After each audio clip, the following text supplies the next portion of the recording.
Alright. Hello everybody. And the Sunny pre-race thing. We're gonna do a pre-race like we normally do. That was kind of a stupid comment. Also, I turned my microphone levels up so AJ wouldn't be 10 times louder than me. He'd only be 8 times louder. Yeah, we're gonna be equal now. We're gonna be equal. No, you're probably still 8 times louder, but not 10 times louder anymore. I mean, it's a little bit. It's a you know, like a slight upgrade. It's a slight upgrade for you. All right. So we're gonna start off with the starting lineup. The lineup of the starting lineup for Kansas. So I just need to find it. Alex Bowman started 8th. Joey Logano starting beside Josh Balicki. Those are the only 2 things I know because we were discussing it earlier. Yeah. Alright. Actually, I think Bell's on the pole too. Yeah, I'm pretty sure she is. Yeah, I saw that on Instagram. So, on the pole, we have Christopher Bell and Tyler Reddick. And then 3rd, we have Kyle Larson, Austin Cindric 4th, Kurt Busch 5th, Kyle Busch 6th. You know, I've noticed Kurt Busch and Kyle Busch, this is the 2nd race in a row that they've started next to each other. That's kind of sussy. Just saying, that's just sus. Eric Almirola 7th, Alex Bowman 8th, Martin Truex Jr. 9th, Ryan Blaney 10th, Ross Chastain 11th, Chase Briscoe 12th, William Byron 13th, Chase Elliott 14th, Justin Haley 15th, Cole Custer 16th, Ty Dillon 17th, Denny Hamlin 18th, Daniel Suarez 19th, Corey LaJoie 20th, 21st is Austin Dillon, 22nd Eric Jones, 23rd Kevin Harvick, 24th Bubba Wallace, 25th Michael McDowell, 26th Harrison Burton, 27th J.J. Ellie, 28th Noah Gragson, 29th Cody Ware, 30th Brad Keselowski, 31st Todd Gilliland, 32nd B.J. McLeod, 33 is Josh Balicki, 34th is Joey Logano, 35th is Chris Buescher, and 36th is rookie Stenhouse Jr. That is your starting lineup for Kansas. Stenhouse and Logano are in backup cars. There were a lot.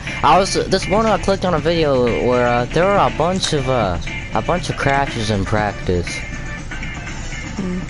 They weren't really crashes. They were just like spins. And yeah, but it's almost like Auto Club. It's like concerning how many cars have like spun out. Like how many tires are going flat. Really, there were like 8 left rears or something going down.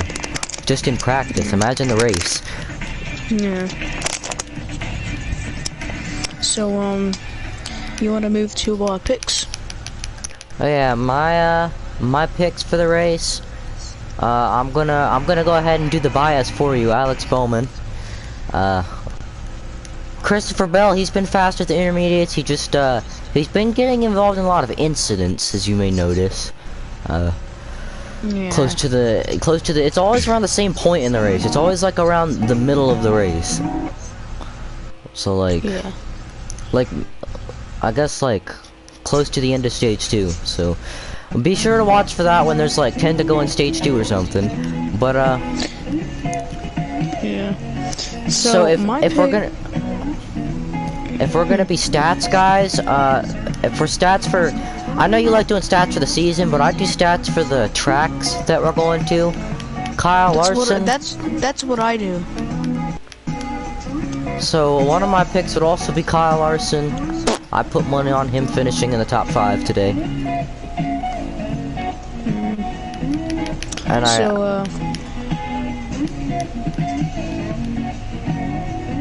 waiting. No, you could go. Okay. So my 3 picks for Kansas are gonna be Chase Elliott, Kevin Harvick, and Brad Keselowski. Actually, you know what? No, it's not. I'm not gonna include. Actually, yeah, I'm gonna include Kevin Harvick in there, cause he's had like an okay. Some of the races, he's been like good, like cause he finished like what 3rd or like 5th at Darlington, something like that. Actually, did he? I don't know. But he finished pretty good at Darlington. And Justin then, Haley finished 3rd.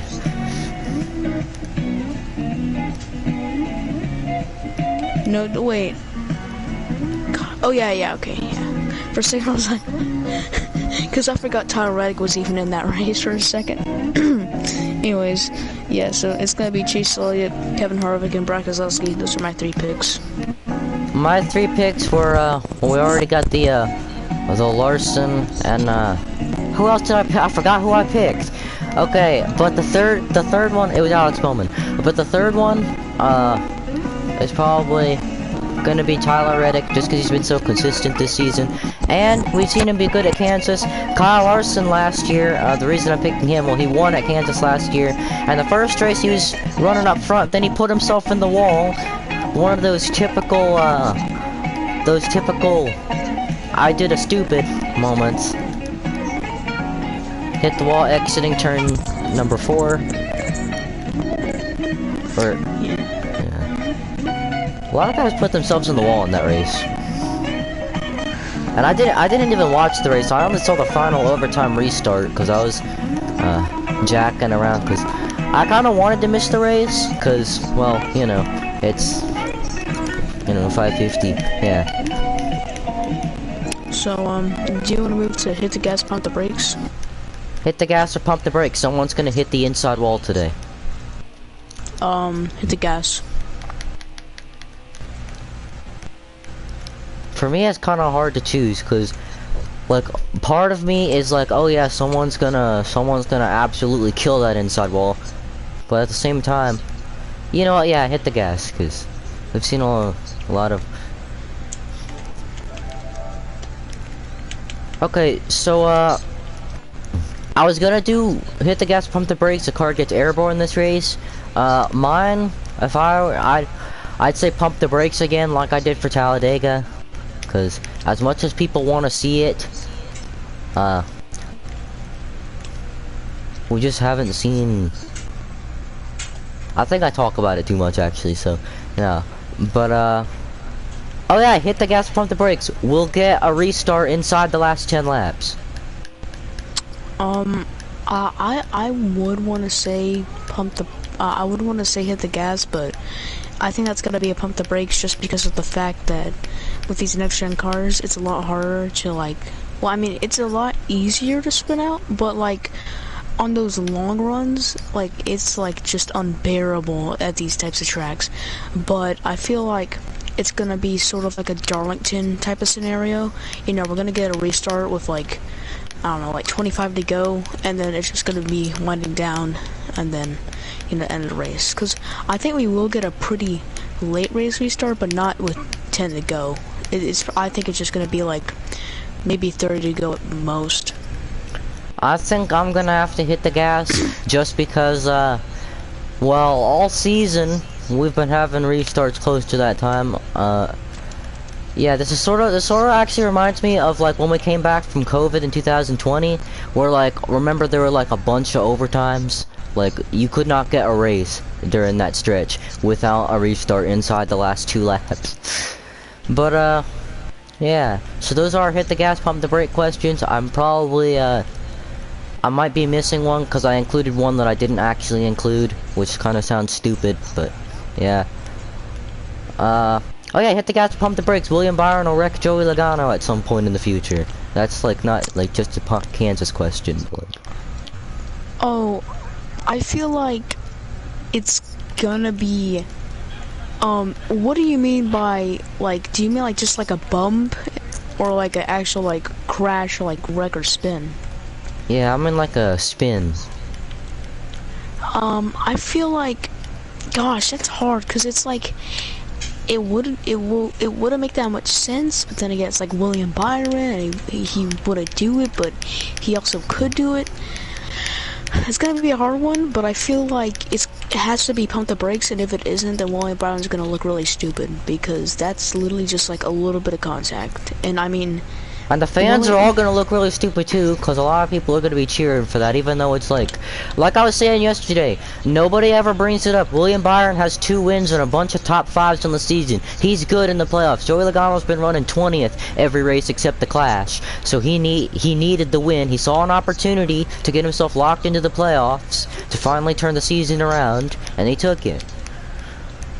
Yeah, like, why do fans hate that? Like, yes, it's Joey Logano. Also, in William this is, we're kind of, like, going on to a different subject at this point.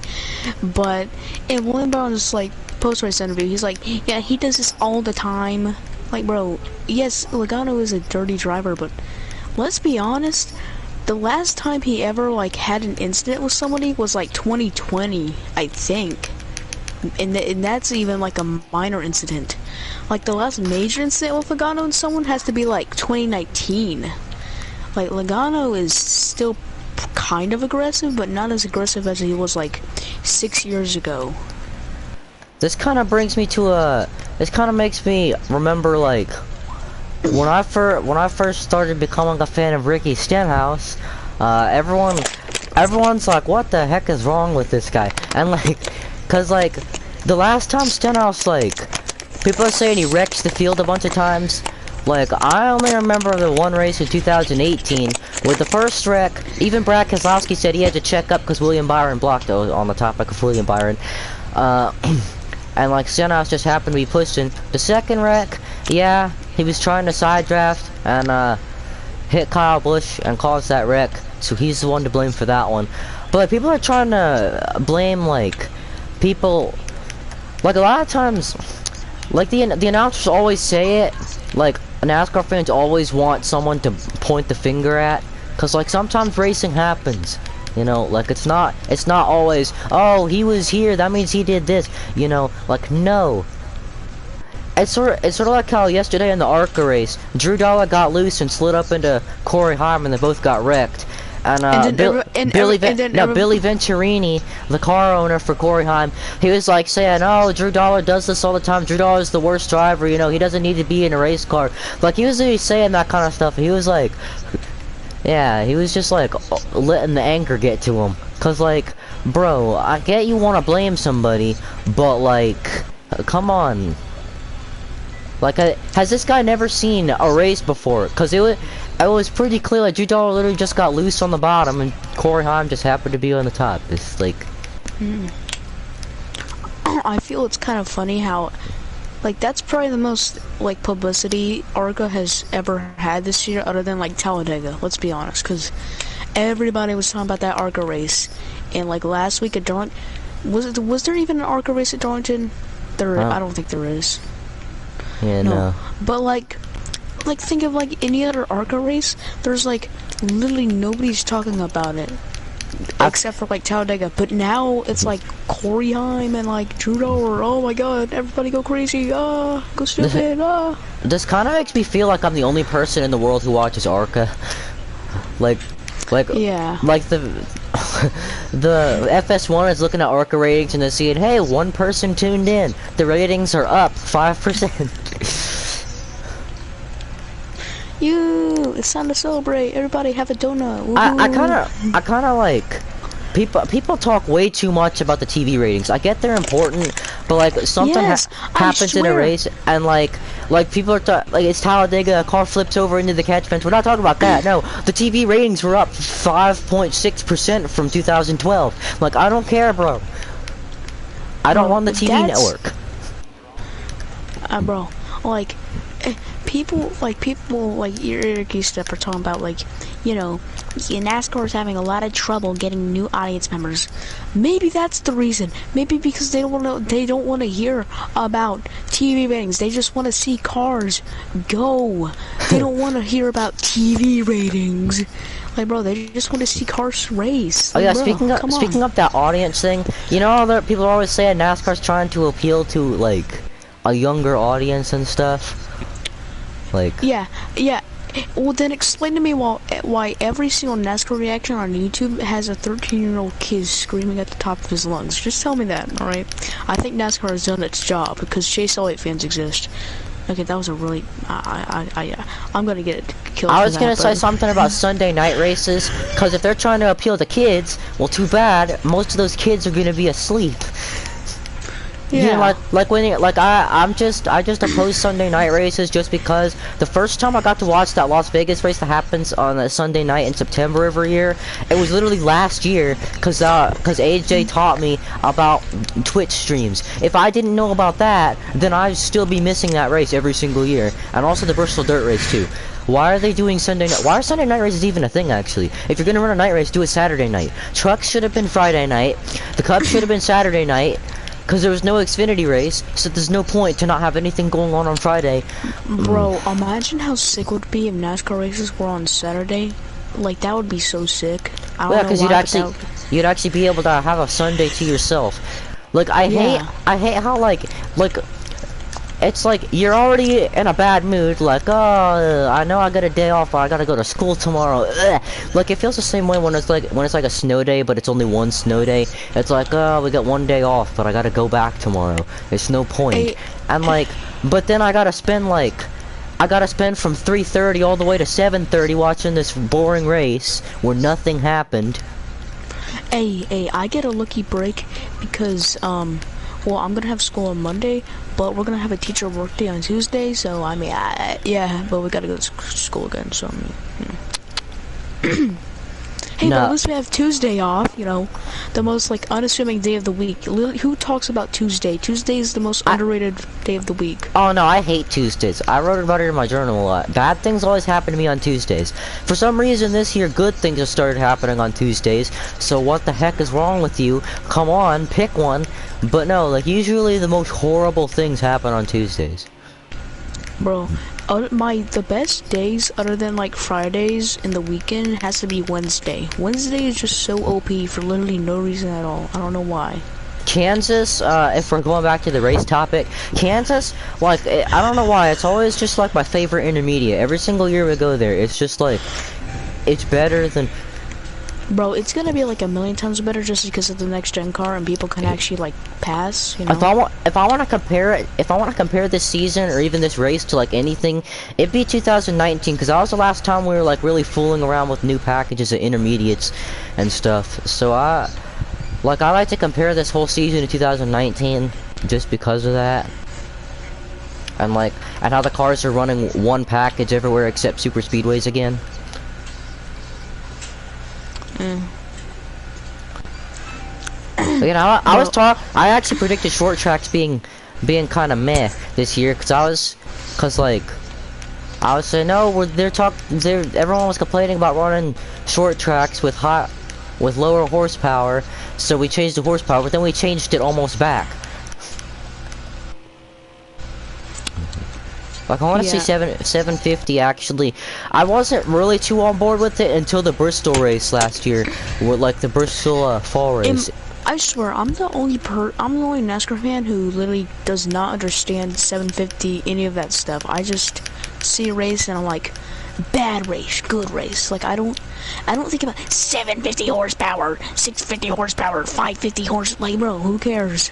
Like, bro, just if the race is good, it's good. If the race is bad, it's bad. Like, you don't need to care about how fast the cars are going. I don't really care how fast the cars are going. I just say the numbers just to address the package, cause like I don't want to just say the 2019 to 2021 intermediate aero package. I'll just say 550. Cause I really don't care that the cars are going 170 into turn 1 instead of 260. Okay, I don't care. It's like I only just say it like if I'm talking to people to address the package. Hey, Ricky Stenhouse, I gotta push him. We love Ricky Stenhouse around here. I mean, I don't love Ricky. He's okay. Maybe because he hasn't finished the top 10 since like Dover. He finished second at Dover.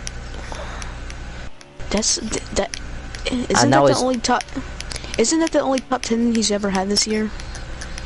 Probably not. At Auto Club, I think he finished good. 6th or something, I guess.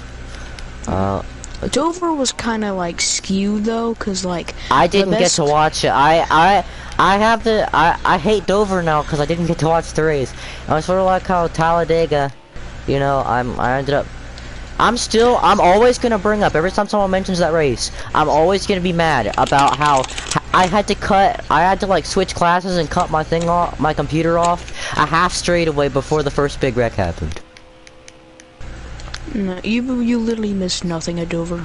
I mean, literally the two fastest cars that day, Alex Bowman and Kyle Busch, just got screwed over because the one time I'm happy Ricky Stenhouse didn't win, just because I missed the race. Honestly, I came back and I was like hoping the race might still be on, but no, my school and its stupid 9 to 5 work hour school days. Literally, I get home at 5 o'clock every day, and I get there at 8:50. It's so unnecessary, especially since there's a lot of classes in school and like a lot of things you learn in school that you don't need to. Like I get like some things like you might need to like, but you can like basically just rule out like most of history. I don't need to know the main headline of like, I don't know, Washington DC 300 years ago. You know, I don't need to know that. Nobody cares. I'm not gonna use that. Yeah, we don't need to know about the Mayans and the Aztecs and ancient Mesoamerica, like, bro. And I also don't think I need to know the Pythagorean theorem. Like, for crying out loud, if I set I think we were talking about this before. If I set a ladder, I'm just gonna look.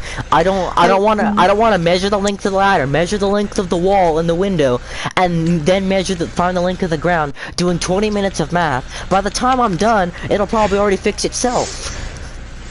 Like, bro, they expect every student's gonna turn out a NASA engineer. Like, bro, just take those kids who are working to be NASA engineers in their own class, so they can learn the Pythagorean theorem. But the other kids can just learn multiplication, because that's what they all need to do. They don't need to learn the Pythagorean hydraulic equation of 49. And the thing is, when we're talking about that, like, the ladder thing, you know what the teacher's excuse is going to be? It's going to be, oh, but you want to have it mathematically correct just to make sure you're in the right spot. No! I don't care, okay? We have eyes, you know? Not everybody is blind as a bat, okay? We're not all 70 years old and can't see anything. Yeah.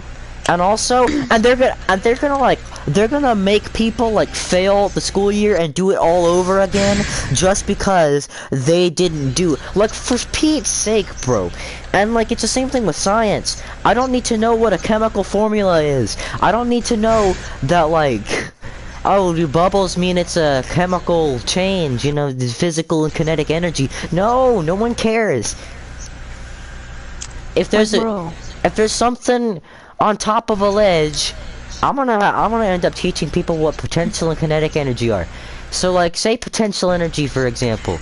You have a ball on top of a shelf that could fall down. That means potential energy. Like, no, I know that it's a chance of it falling down and crushing me in the face. Everything is potential. Like, bro, think of like a little M&M that is super glued to a shelf. Technically, it could possibly move. It's in that. It's not impossible. If there was a huge tsunami, then yes, it maybe could move off the table. You never know. Let's see. It does have possible kinetic energy. Now that I think about it, I don't need anything I'm learning in school right now. Maybe the essays, just because, like, a job application, you gotta write an essay. At the same time, why do you have to write an essay for a job application? Why do you even have to submit such formal job applications? If someone knows how to do the job, give them the job. If someone's good at it, let them do it. If someone, like, I'm not saying if someone hops onto iRacing and wins a few races, let them drive a cup car. No, that's stupid. Okay, we already saw. Okay, fine, but like, I guess we saw it with Josh Berry too, cause like nobody knew who he was until the Pro Invitational things. But like, yeah, let's see more things I don't need to know that I learned in my Oh yeah, Let's making inferences. Inferences from the text. Reading Bruh. class. Bro, making inference, bro. ELA does not change at all, and that's like the worst part about it, is that you're just gonna be learning about the same thing from 1st grade to 12th grade. The teachers make you write essays, which are like if you, most people, if they're gonna write a book or something, for example, they're gonna write about something they want to write about. Okay, they're not gonna write about what happened. Come up with your own ending to the story. If a story's like a cliffhanger or something, like I literally have to do that. If there's like a cliffhanger story we're watching, the teacher's gonna be like, oh, okay, write your own ending. No, I don't care about this. I'll write about the Daytona 500. I can do that all day. I'll write about how I can write about myself in the Daytona 500. That's fine. I'm not gonna write about, yeah. I remember in ELA, I mean, it's just because I'm only in 6th grade, but we the teacher did this thing where it was like, oh, let's think of a time where some person has fell or had some bad happen to them, but they were able to pick up. And I think of one time you were brave.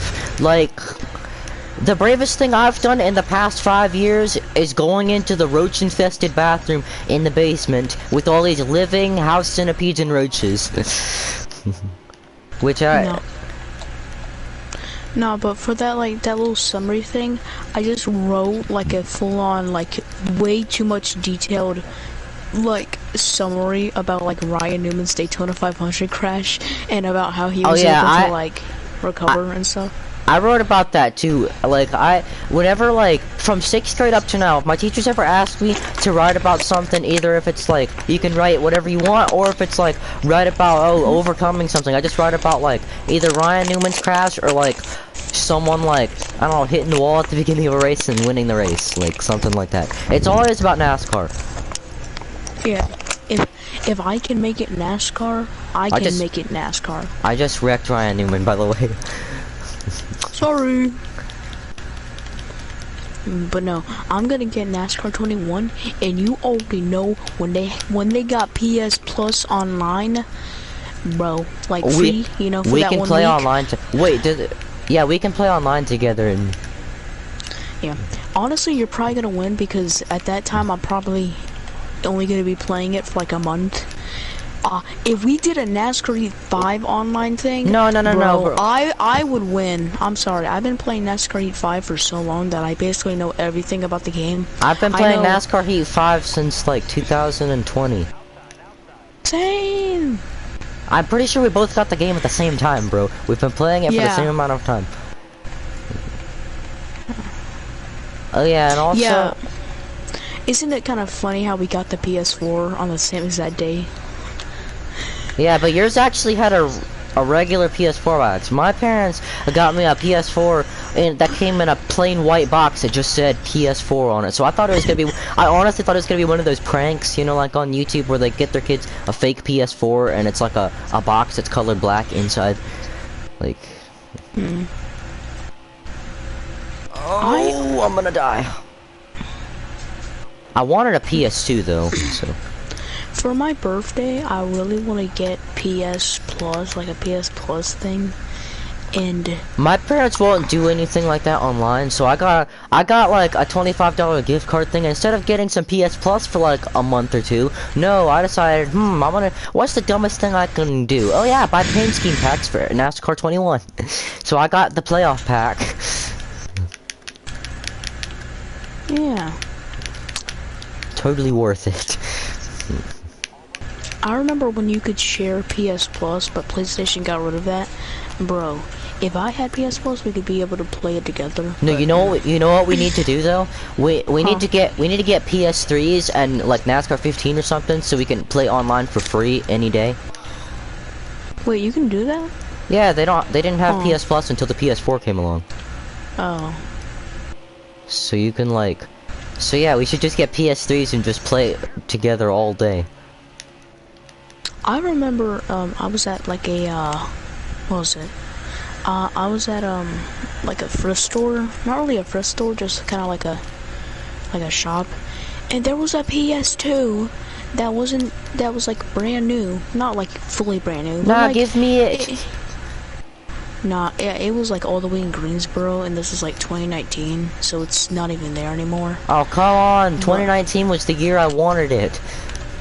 No, but it was like a PS2 that had like PS2 controllers. Everything was like set up, and it was like there was like nothing damaged at all. And I was like, yo, I kind of want to get this. It's only like $100. I kind of want to get it, but like we didn't get it. And honestly, I'd rather have a PS4 than a PS2. I'm just saying. Okay. Nah, I'd rather have a PS2 specifically though, just for NASCAR Thunder. I think it would be cool if we could just like find a way to hook our mics up to the PS2. Then again, it would sound like this. No, but the best thing would be like if you could get like NASCAR Thunder 2003 on the PS4. So like we could have all this modern stuff at the same time.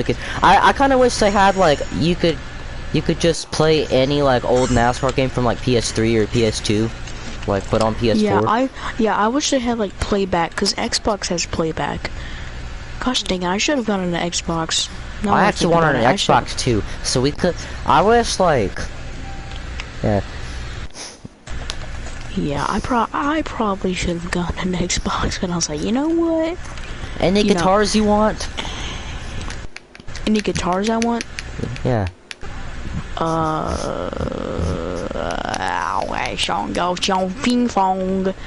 Is there a price limit at all? Not really. Okay, bet. A Rickenbacker 36012. I want an Epiphone Casino, but like the way John Lennon had his, where it was like, you know, the paint job was not there. Imagine paying to get the paint professionally torn off. Yeah. Like at this point, just custom order and tell them not to paint it. Yeah. Cause it's kind of just wasting their time too. They spend all this time painting it just for you to rip it off. And you're wasting your money because you're spending $300 to get something without paint on it. To literally just get the paint removed. Like, how do you even get paint professionally stripped off? I don't even... What's so special about it? I don't know. Oh yeah, Paul McCartney got his Rickenbacker 4001S for free! And they're like selling $2,000 on eBay. Not eBay, Reverb. So really... Like, honestly, I'd rather get like... Bro, I love how like they'll just send like popular artists quote-unquote prototypes, even though it's like a full-on guitar that you can buy. You know, prototypes. Like, you know, Yacht Club, he got his like, I forgot what it's called, like Acoustasonic like Telecaster. Apparently it was like a, you know, unreleased version. No, it's just something that you can literally just buy on Fender.com that costs $600. And Fender just said it to him, you know. Well, once we get popular, contact Epiphone. If they make any 335 remodels, tell them to send it to us. Yeah. Cause you already know I'm gonna be playing that thing all day. Like, cause I was at the guitar shop getting the Telecaster, and I asked the people if I could like, I asked the guys at the store if I could like test out the guitars, and you better believe I was playing that 335 that I found in there for like an hour straight before I had to go. Bruh.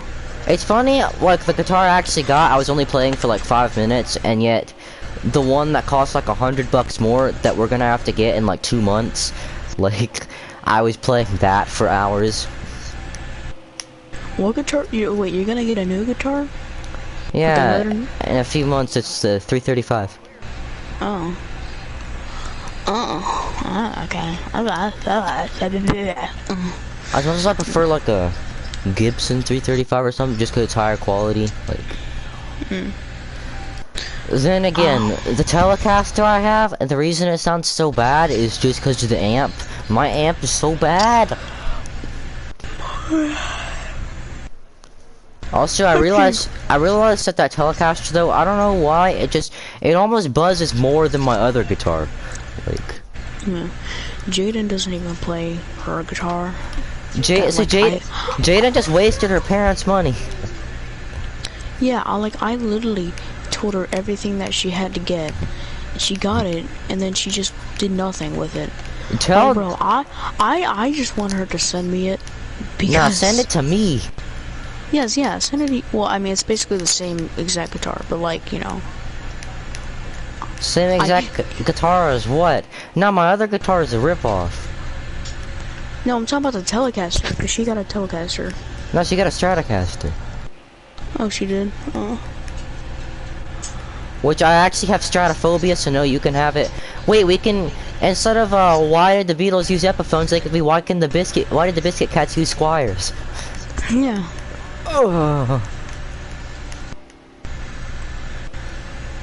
I just busted. I just died. And I almost hit the wall. Hey Kurt, you want to play Go Spin? Great.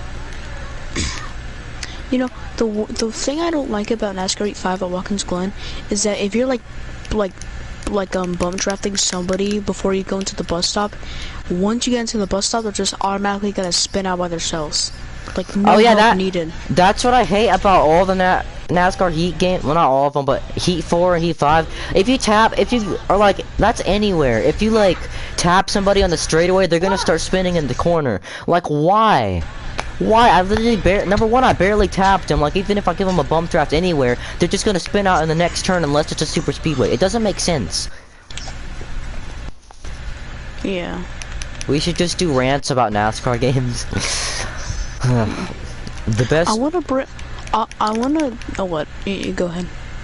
And the best road course in NASCAR Heat 5, if you're driving an Xfinity car, at least for me, I guess the easiest one is the Indianapolis road course. Yeah. Oh, I want to do a song where I bring back my old Strat, because it's like collecting dust right now, and I kind of want to have it on the song. I remember you were telling me about it, and like I was like, yeah, I'm gonna wait. We should both bring back our old Strats. Yeah, and I can yeah. Also, I don't know if you got it, but on Snapchat I sent you a message, and my acoustic guitar is from 1998, and I didn't even know that. I'm gonna get an acoustic after I get the 335.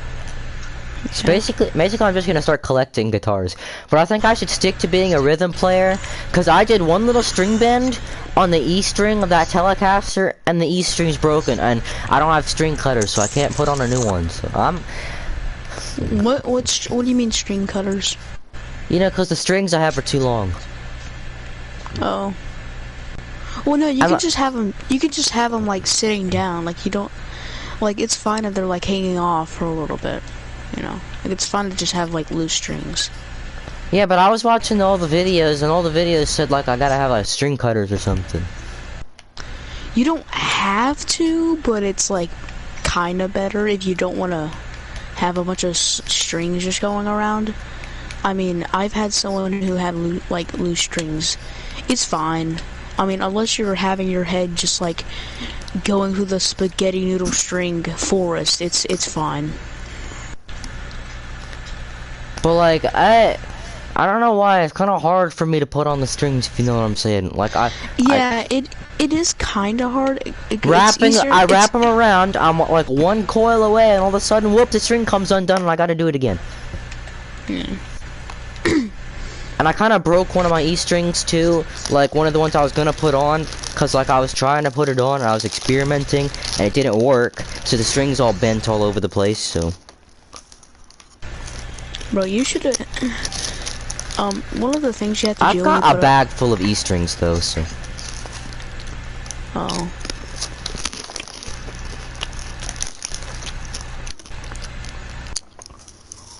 Bro, on my acoustic guitar, I can do bends and not break my strings on an acoustic.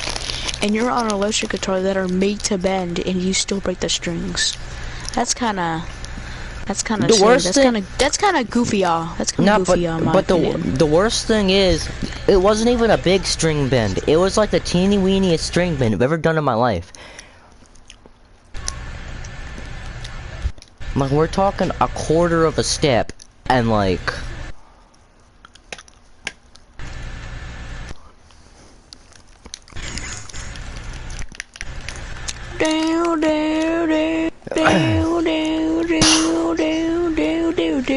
no, I'm trying to simulate my experience. Every guitar I have, I can't keep the E string on for more than 5 days.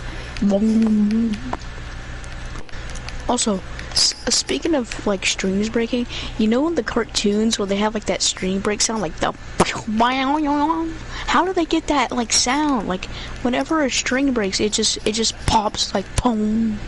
Yeah, and it's to me it's kind of depressing when a string breaks, because that means, oh, I don't know how to put a string on, I'm gonna have to go get a new guitar now. At this point, I actually would rather go get a new guitar than to learn how to put a string on. I mean, you can just get it restringed by somebody else, and you don't even have to pay for it. But the Indianapolis road course now is the exact opposite of what it was at launch. Because I remember, like, I was doing a challenge when it first came out, and like, I was getting penalties for literally running over the rumble strips. But now, like, I literally just cut a whole entire corner, and they didn't do anything about it. So it's so inconsistent. Because still, at some parts, I get penalties for no reason. Hey, brother. Look. What is on here? Look. Did you get a cut? No. No. Oh. It's a bandage. Whoa, Justin Haley off track. It's a I hit the brakes way early. I'm trying to avoid this mess. Right? I just follow you hurt.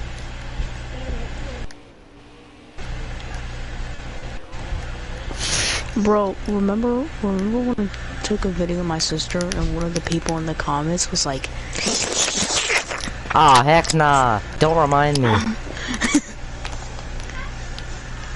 Stuff is weird, bro. Some people just can't. Sus.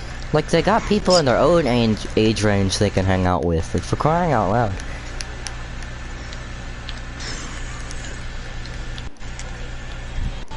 Like, you and me were just like, we're basically on Peter watch. I like how we were doing that, and like, meanwhile I was over here dating a 22-year-old. Remember? Yeah. Taposhi KD or whatever. Like, bro. I really want to go back and punch myself in the face and be like, what is wrong with you? Are you stupid? I was stupid, but like. And the worst thing is, though, that girl actually like keeps trying to like message me on my new YouTube accounts. She somehow went and found my, you know, that thing I was doing like mid last year. She found that account and commented on one of the videos, like, oh, I found you, and then like, and then on my Sten 47 house thing, I think it was like, well, it was probably like a while ago, but like, she commented on one of those too. Like, give it a rest. Does she not realize that I'm old enough now to realize? Oh no! Oh, God. That's actually kind of crazy though, that like, I should make a YouTube video about that. Like, I should make my own separate YouTube video about that. We should make a fun documentary about the title, I dated a pedophile. When I was 10. I think the when I was 10 part would be the most interesting part. Yeah. Oh man, gotta click. Oh yeah, wait. Since Jaden's like a month younger than me, wouldn't I technically be like seen as a pedophile? Cause like when I'm 17, when I'm 18, Jaden's still gonna be 17 for like a month. Now. So does that mean that Jaden and I are gonna like have to stop dating for like a month and 2 days? Cause that's it's illegal. I'm gonna be so mad if someone actually says something about that besides you. Like, if someone at school says, "Oh, Ethan, you're a pedophile," like, that's why I hate that you become an adult at a certain age, sort of thing. Okay, I'm gonna clip that out of context. Did that last part right there? No, I meant like... I'm not saying age is just a number. I'm saying... Clipped. Already No. clipped it. It's going into the uploads. Oh, Austin Cindric just murdered me. Oh, the leaders are gonna take each other out. He took out Daniel Hemrick. Oh, in the wall. Caution's gonna come out. I'm the leader. Oh, I got a penalty and I still won the stage. Wow.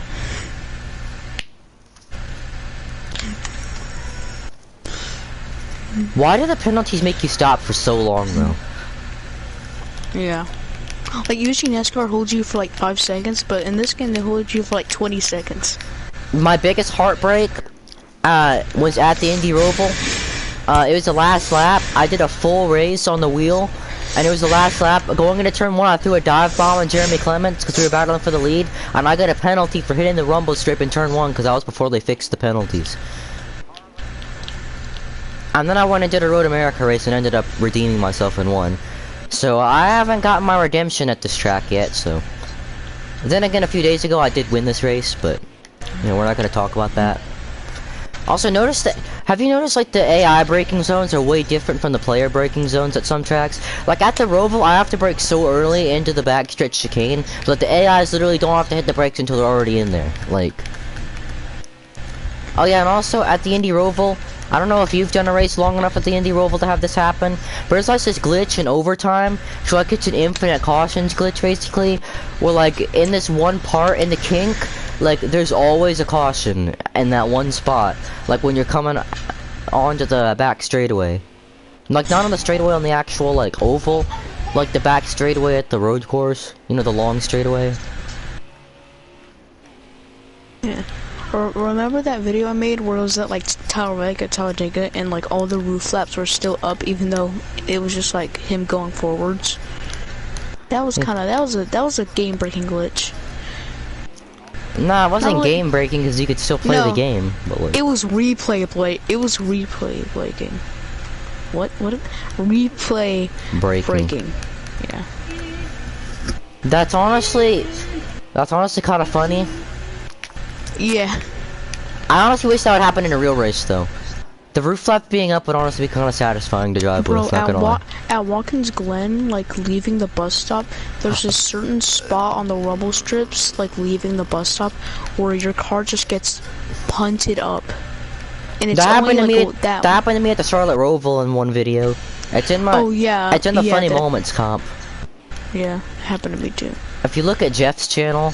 I uploaded my funny Sten47 house comps on there. Jeff Laws. I made that channel in 2019.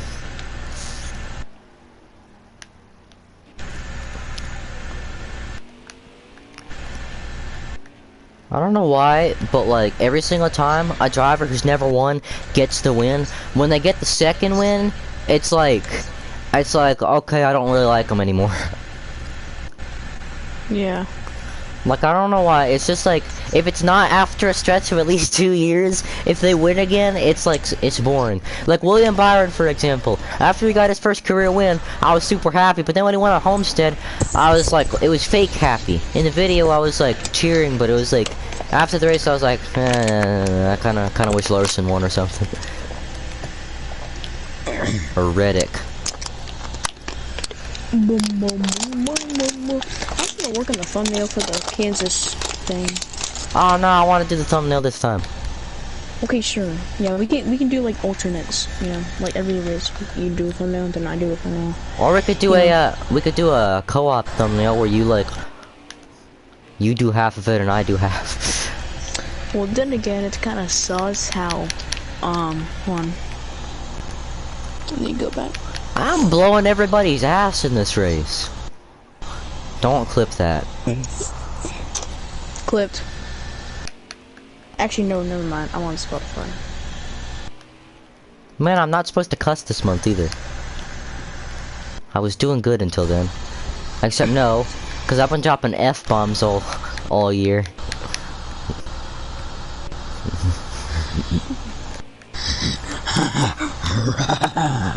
I'm Satan, I cursed. I do that voice to people in school. Like I go up like behind people's backs and into their ears. I'm like, how's it going? And and I've actually made people jump with that. It's funny. You should come to my school and see. I kind of wish we went to the same school. Like just so like we could perform at like a talent show or something whenever it came along. Cause there's a talent show at my school like a few months ago, and I really want to do the Biscuit Cats on there, but like we couldn't because you know. We could actually do that. We could actually do like a rooftop concert style thing where we like clip some of the songs that we do on there, like make new ones and clip them from there and just like post them to SoundCloud. Hey, now, I'm not gonna say anything. I think it's just kind of sus how. Alright, see what it is. Yeah, I think it's kind of sus how the Xfinity Darlington reaction only had 10 views. Which was the one that had your thumbnail. And the truck reaction had. Truck reaction had 13, but my thumbnail had 39. And okay, I don't think it has to do with the thumbnails, cause like some of my videos with my thumbnails have gotten like 200 or 300 views. Also, why does my most popular video have almost 10,000 views? Yo, same. Hold on, I need to find my most popular YouTube video. My most popular video is that Daytona 500 music video, and I don't know why. It took me like 10 minutes to do that. I literally screen recorded the race and just took clips from it. Let's see. I put music over it. The music I do is always like what was played in the infield concert. My most popular video is 2022 NASCAR Cup Series Paint Schemes Fantasy with 3.5 thousand views. Some of our most viewed videos, like for both of us, are like the most random, like, videos that we didn't even really care about when we made. Like, for example, like, I got a video with like 1,000 views a few months ago. It's literally, like, well, one of them's a Taylor Gray reaction thing where he won that race after his holo driver died. NASCAR rigged that, but like.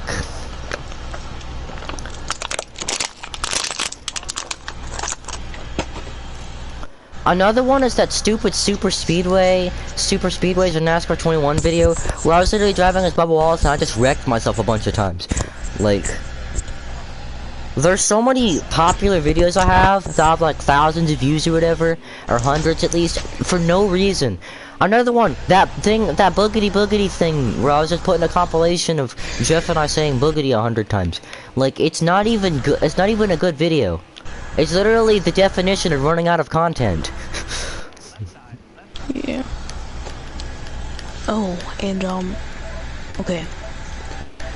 Would you want to go to a rec room? Okay, no. Believe me.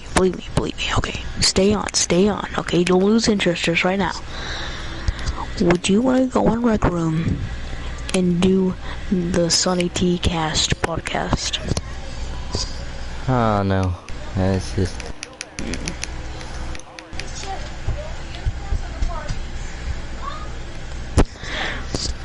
Oh, I'm gonna die. That was close. Oh, guy almost got my bump and run. Rock League. And this is only when we start the SunnyTeaCast though. I think we should do an out of school SunnyTeaCast to where like as soon as school ends. Or no, we can do it out of school Rocket League. Yeah, out of school celebration stream for like, and we can do it for like 5 hours until midnight. Well, it would be different because actually no. Since it's PS4, we do it till it crashes because we know at some point it's gonna crash. We're gonna be up there. Wait, if the PS4 crash, wait no, we should do a video. If the PS4 crashes, the video ends. Video is 30 seconds. Like just me, like no, going through the menus. But if the PS4 crashes, cause like it lags so much when you go through the menus, like when it shouldn't. Like remember, like I don't know if it's just me, but like even when I'm going through the settings to turn my microphone down or something, like the thing is like it always freezes for no reason. Well, I think like a. And when I go to the media folder too, it doesn't freeze, but like it stays on the please wait thing forever. Well, I think sometimes. It's the celebration thing we were talking about. I don't think we would be able to do, it would have to be on June 10th because your school ends on May 25th. So, yeah. I mean, it's optional to go to school, but my mom's gonna force me to go after EOG, so yeah, it's probably gonna have to be June 10th. What's your favorite? What? What's your favorite line from a Beatles song?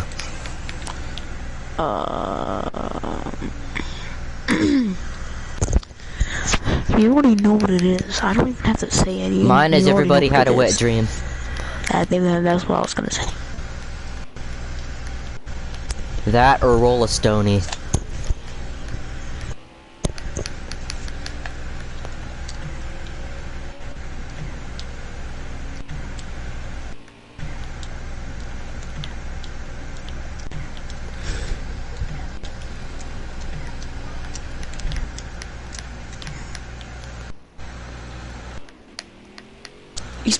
Esports Rocket League, Championship League, Rocket Sock, Lock Sock, Bucket Top. That's the easiest way you and me could get money. We could just do a Rocket League esports event. I know, bro. No, we should have our own esports team. That's what I'm saying, bro. What do we call it? Sunny T team? Sunny T Racing. Yeah. I'm gonna do Sunny T Racing. We could do like esports team for everything, and once I get iRacing, I'll just do. I made an iRacing account, but I didn't actually buy iRacing. So, and I forgot the password too. So I got this There's just this Ethan Orzo iRacing account that's just never been active. From like 3 years ago. Or 2, I guess. This is like oh yeah, May 25th, wouldn't that be like the 2-year anniversary of Chase Elliott stuffing Joey Logano in the wall? At Bristol? No, that was May 1st. I just remember, there we go, infinite cautions. But no, I just remember thinking that that'll be my last race I'd ever get to watch. Cause like, I remember like, at the end of 6th grade, I thought I was gonna fail the year, and the principal said she'd call my parents if I did. So like, I thought we were gonna get that dreadful call, cause I was 100% sure I was failing. So I was really hoping that race would be the best race ever, and I guess it kind of delivered. Nowadays, you already know, I would have been sending death threats to Chase Elliott. Yeah. That's probably the level. If William Byron retaliates, that's probably what he's gonna do. He's gonna pretend it was an accident. Actually, I already basically knew Chase Elliott's thing was just him getting loose on the bottom. How come everyone hates Chase Elliott when it's not his fault, but they like don't hate him when he like holds up Kevin Harvick, makes him lose the race or something like that? Like, yeah. It's almost like people hate the drivers, like, at the most inconvenient times. Like, when they shouldn't. But, like, when they 100% should, they don't. Yeah, I'm playing some Rocket League Rumble right now. I'm at Salty Shores. I'm figuring out how to run road courses in this game. Yay! Even though I already knew how to, like, sometimes I'd be running on expert and just spin myself out every corner, so... That or just not hit the brakes. So. Let's get this bread. So right. I'm the best at the Indy road course then, cause that's where my best track road course is right now. Cause this is gonna be the second time I've legitimately been running up front here. Most of the time I think I did it in a cup race too, but that's kind of biased considering I wrecked everybody. I have wrecked a few people this race, but. You can't blame me for that. That was them getting to my inside and not having space. Yes, sir. Gamer4 Live 21587. Whoa! And I hit the wall. Don't throw the caution. Don't throw the caution. Don't throw the caution. Caution's out. Why? We finally made it a lap. We're going to overtime now. 2 to go. I'm putting money on this being infinite overtimes.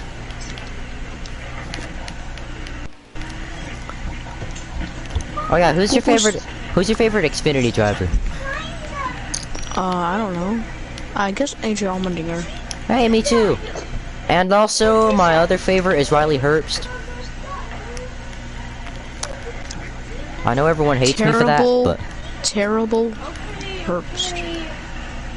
It's the only reason people make that joke, though, is because on the deck lid of his car it says Terribles. I really wish he wasn't sponsored by Terribles. Oh, Briscoe tried to get me back, actually. I hit him in the back in the kink, and he got me back. Allgaier's not stealing this race from me just because of an overtime. That ain't it. That's not happening. No, infinite cautions in the same spot like I was talking about. Dang it, I told you we'd get more than one. I get the preferred lane, though. The problem is, whenever I lead the field into turn 1, I never know when to hit the brakes, so I always hit them too early. Last time I hit them too late. When I saw her face, I'm a believer. When I ate some broccoli. I actually like broccoli. I don't know why everyone hates it. I think it's okay. I mean, I'm not going out rushing to get broccoli, but it's okay. I know, but like, neither am I, but like, you know, all the hate for broccoli is kind of like... Bro, the hate for spinach is just too much. I'm sorry. Like... Spinach is fun. Yeah, spinach is okay. And bro, everybody hates green beans. Green bean casserole. Green beans are almost good, like... If you have never had a green bean casserole, you can't say green beans are bad. Because the green bean casserole... I've never had a green bean casserole, but... It's like French fries with like mushrooms. Oh, sorry, I got a little bit too hyped there. But my aunt makes green bean casserole, but I just don't eat it. Same. I only eat mashed potatoes if it's like buttery and like with gravy. If it's just plain mush, I'm not eating that stuff. For $1 million, I would, but like... Why does NASCAR Heat 5 make your car invisible for ghosted for so long after you get a penalty? Like... If I get a penalty and it's like an unfair penalty, for example, I want to cause a caution so I can get back up to the lead, but I can't unless I wreck myself. Because I'm not allowed to hit other cars. It's just gonna be me and Josh Balicki sending it into turn number 1. Oh no. I don't care if I have to kill somebody. I'm getting the lead. No!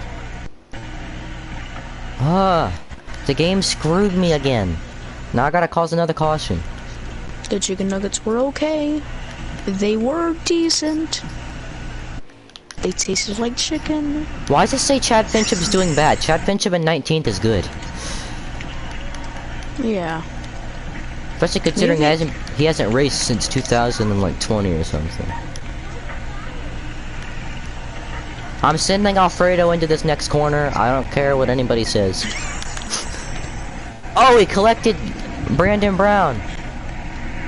Oh, throw the caution, throw the caution, throw the caution. Yeah, I picked up 2 positions because I got to cut the corner before it gave me a penalty, and then the caution came out.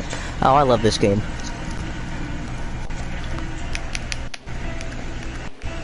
When the game's broken, it's fun.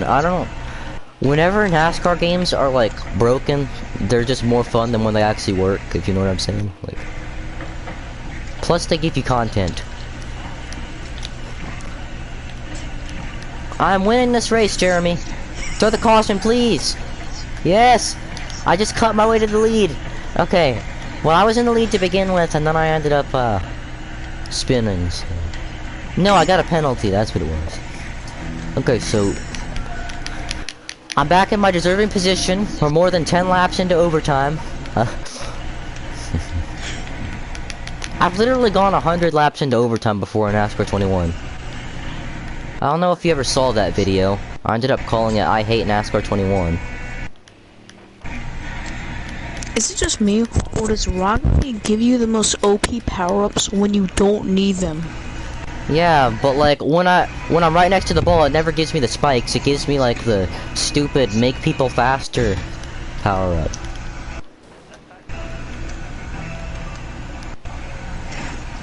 Really, what's... Boppers. Really? Oh yeah. Do you watch Bruce too? Yes. Yeah, that's so, yeah, sock and boppers. Yeah. Punch your dad in the belly when he's drinking a beer. Or getting a beer.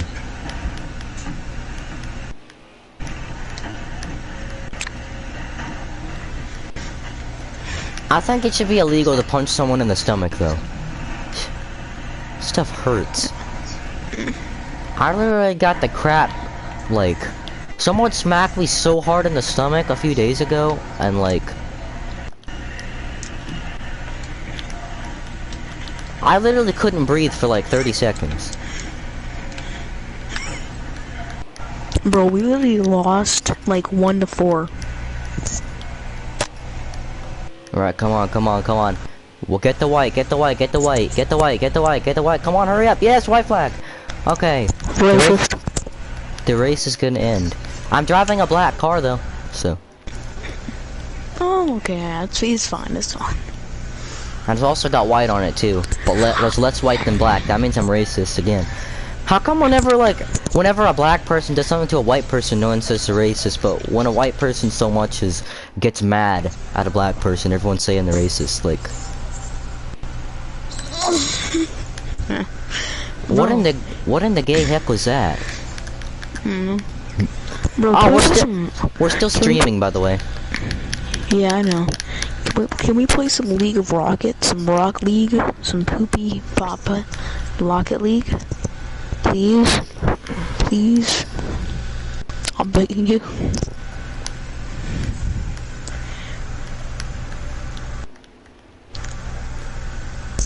Can we play? Can we play some Rocket League? Some Rocket? Some Rocket League? Some Socket Rocket League? Some Rocket League? Some Faucet League? Faucet League. Faucet League. Some Rocket League, bro. Can we just play some Rocket League? Gossip League. Offset League. Can we play some Rocket League?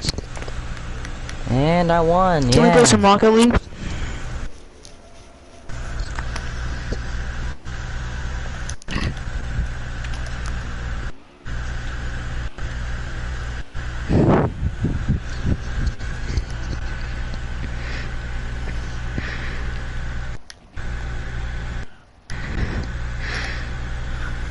You can't do good burnouts. You can't do good burnouts in Indianapolis. I don't know if you noticed that, but it's so narrow. Yeah. I could literally do a better burnout at Martinsville. I'm just gonna do my normal slow circles then. Do we play some Rocket League?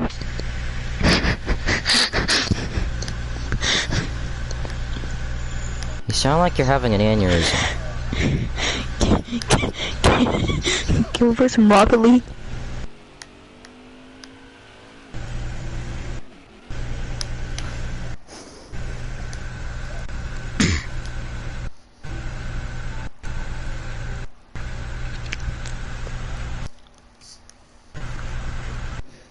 Can we play some Rocket League? I got a 132. Can we play some Rocket League?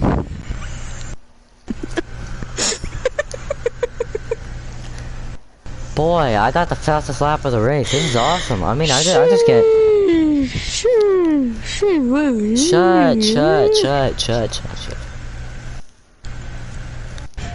Can we play some Rocket League? What in the bull wiener? That sounds legit. Can we please? Please, can we do some Rumble? Can we do some Rocket League Bumblebee? Some Rumble?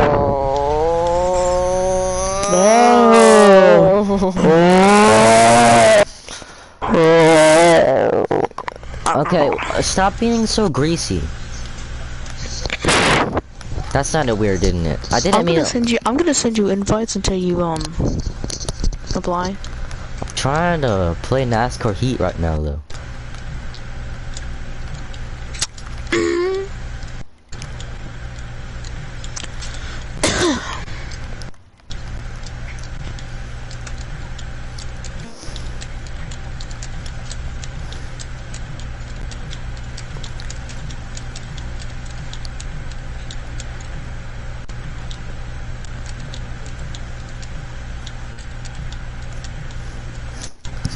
That's not even what Road America looks like, is it? No.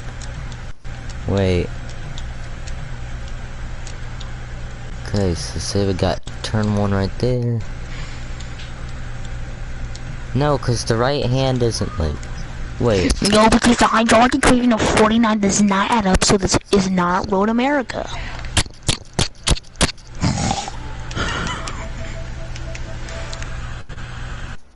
Wait, that might actually. That actually it. Wait. Wait. That actually is what Road America looks like. Well, shut my mouth and call me Debbie.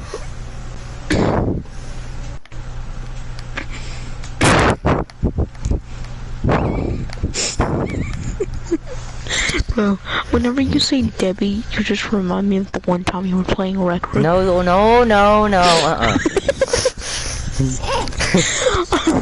I missed. Yep, you definitely missed. Now, what were you trying to aim for? We're not gonna say.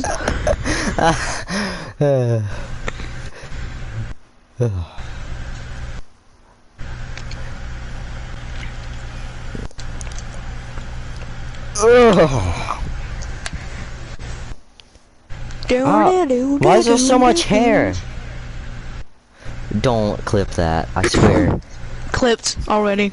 No! You don't even know what I was talking about. Don't say it. Don't even. You got the wrong idea, you know. I got the right idea. No. It's raw! Roll lamb sauce. Oh, yeah. No. Yes. My steering ratio is so bad. I turned to the left and the car literally wouldn't turn back. I'm not doing this. I want to go beat it down with my own 2 hands. Wait, what was that from? What? Where'd you get that from? Yeah, I know how to jump. No, where'd you get that from, though? I don't remember saying I'm gonna go do it with my own 2 hands or whatever. I don't. It's from the first time playing Rec Room. Oh. No, don't play that. Do anything else? Why does this look like Little Debbie? You're going down. No. Yeah. I keep your head glitched through the floor. Wait, is it glitched through the floor or did I actually? Nope. It's back. What's this? Wait, I can throw pies? No, it's a frisbee. Whatever, it's the same thing. Ah, missed. Don't want to play that. I suck at this. Oh, it worked.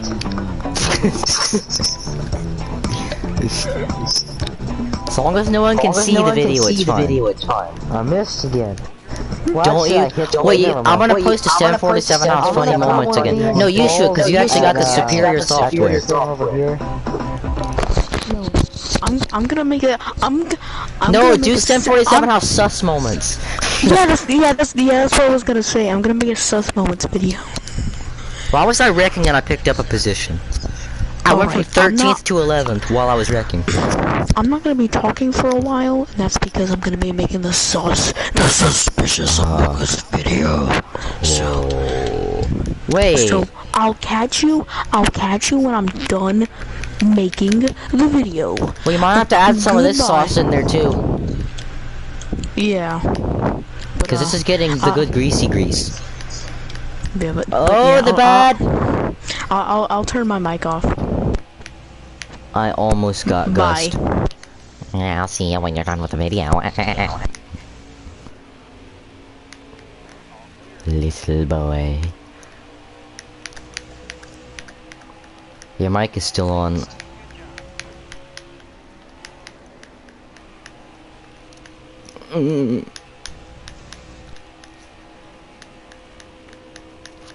Whoa!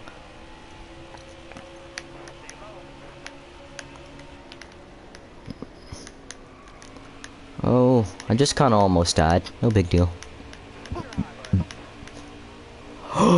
That should have been. That was a good wall ride. I know I hit it a little, but still.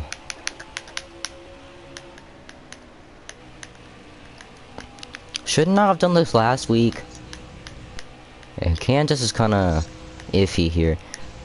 I did like a great strategy to win here, like last time. Not here, to win at Kansas, cause like I had like a 6% tire, and like I made the daring decision. I was like hoping for a caution. I was gonna be like after I passed Alfredo, cause I was going into 5th, a caution needs to come out. Sure enough, right after I passed Alfredo, a caution came out. So I made a gamble, 6% tire. I stayed out with like 3 to go, and I ended up winning the race somehow. And the tire was at like 3% when I crossed the line, so don't think it was an easy win or anything. There's no cars around. This car is really tight right now, and I don't know why. This is the opposite of what it should be. I'm in clean air and the car's tight, and when I was like in dirty air, it was loose. So no, this game's weird. Oh, I finally got a good corner. Don't need to speak too soon. Yeah. I don't understand the point of that little expedition then. I'm entering too low. That's where it comes from. Yeah.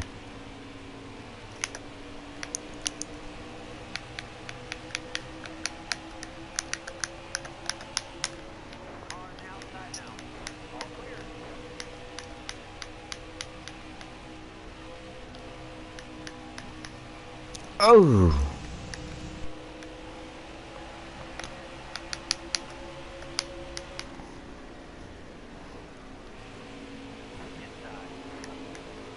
Okay, so he saved it.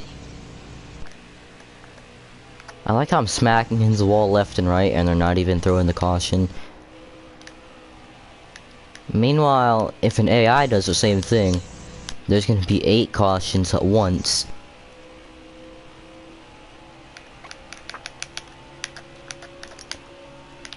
The game cares so much about that precious little AIs. Every NASCAR game, except NASCAR 21, well, like, it still does, but like, I don't know, it's just kind of ruthless sometimes. You know what I'm saying? You know what I'm saying? Ooh.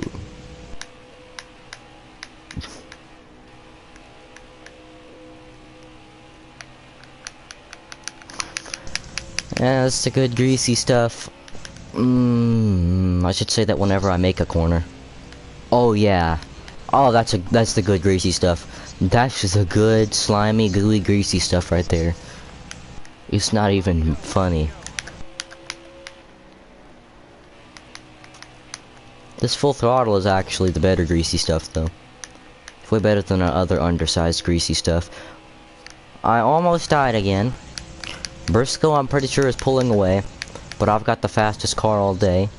See, when I actually make the corners, the cars actually goes fast. I really want Chase Briscoe to catch the lap cars, but we've only got like 4 laps now to the end of the stage, so I'll let him have this one. I'll just take the next stage then.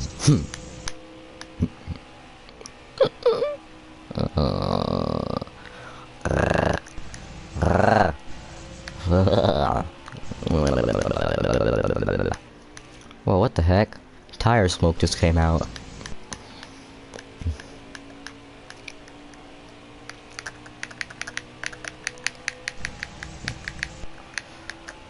Three to go.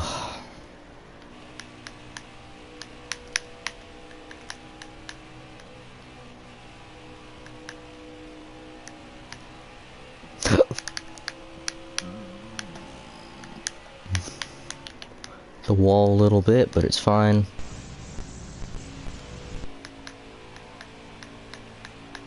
Oh, I really got close to it that time.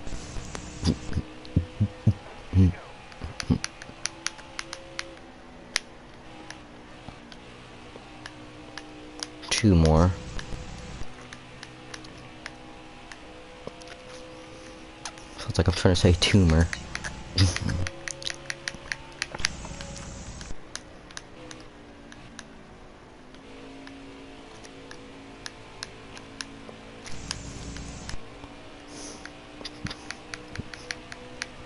One to go. It's a stage shift. They really should have programmed the spotters to say something about the stages. Not just last lap picture marks, because it's not the last lap of the race.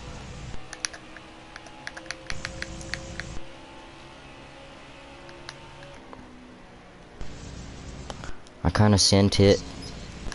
Wall. We're good. We are good to the end.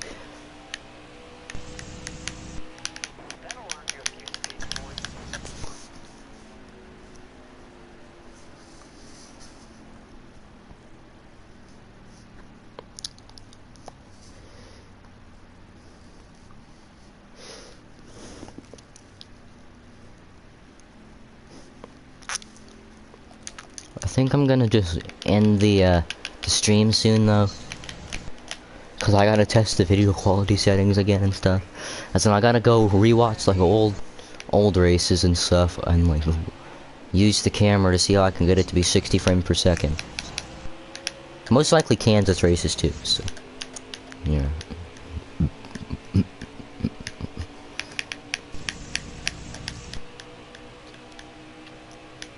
Whoa! I almost died there.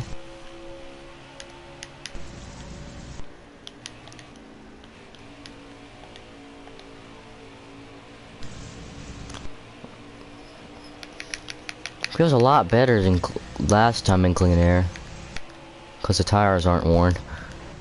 Just remember, tire wear is still a thing.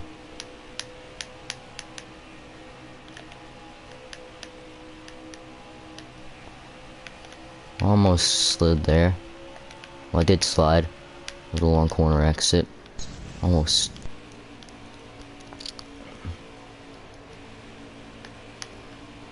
Almost had a big moment.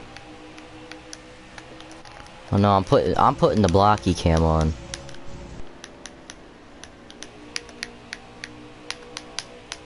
Rocky, Mr. Blocky.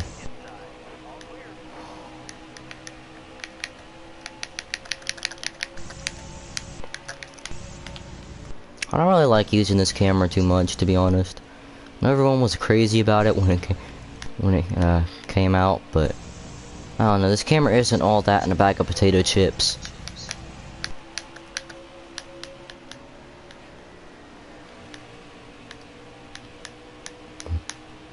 I think now that I got the lead, I just gotta keep these guys in dirty air, and I could just pull away. See, in this game, every series has the 550 package for some reason. So like the restarts are all crazy, but then like the actual race starts and you can't pass anybody. To be fair, you can, but it's not like how it should be. Cause we're just running 750 everywhere, basically. Maybe, okay, maybe a little more horsepower than that, cause we still got some spoiler going on, but.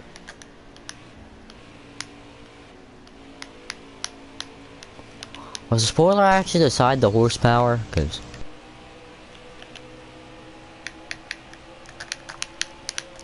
I guess it would not make sense that the engine is affected by the spoiler.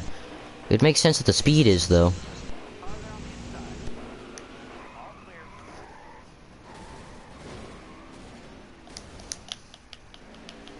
I didn't want to do that. Now I'm gonna have to have something to worry about.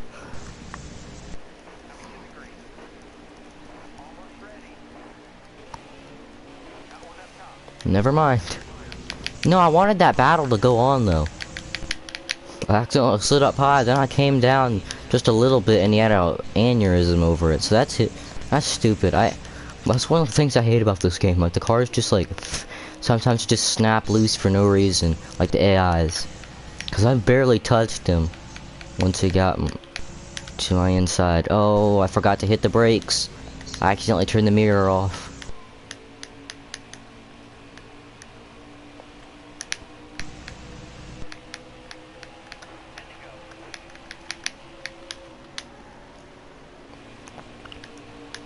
Oh, here it comes. The guys are OP on new tires. I think we all know that at this point.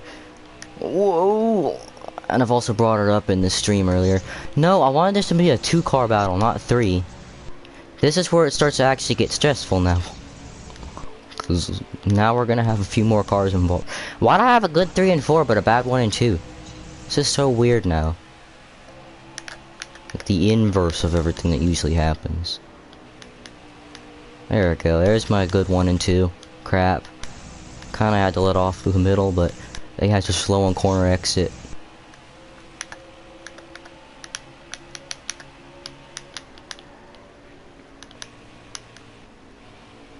Guess if you hit the brakes hard enough, you actually can have a good 1 and 2 then. Or not 1 and 2, 3 and 4. You don't really have to hit the brakes in 1 and 2.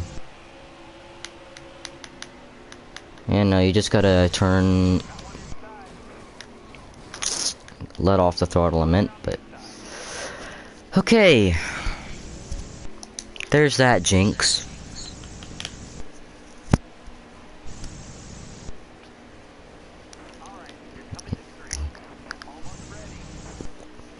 I swear I'm gonna be way too aggressive on the restart and cause a wreck. I really want to win this stage, bro. Oh. I forgot, I got that a short run speed. Okay.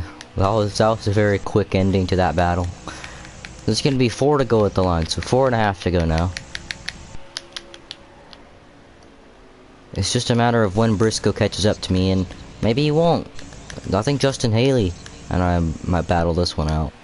I want it to be Briscoe though, cause he got screwed on that restart. So yeah, I do hit the brakes in 1 and 2, cause the only time I didn't was that last time we went through here, which was when I wrecked. Not the last time we went through here, a few times ago. Also, I almost died there. So that basically diminishes my lead. Oh no, I got the wall. I didn't mean to do that. Oh, I got it again. I'm trying not to hit him. And this is where the physics of the game come into play. Like, cause if I hit him, he's gonna spin out. Cause that's how the game works, which is stupid. So I had to let off again. Well, I had to flinch and I hit the wall.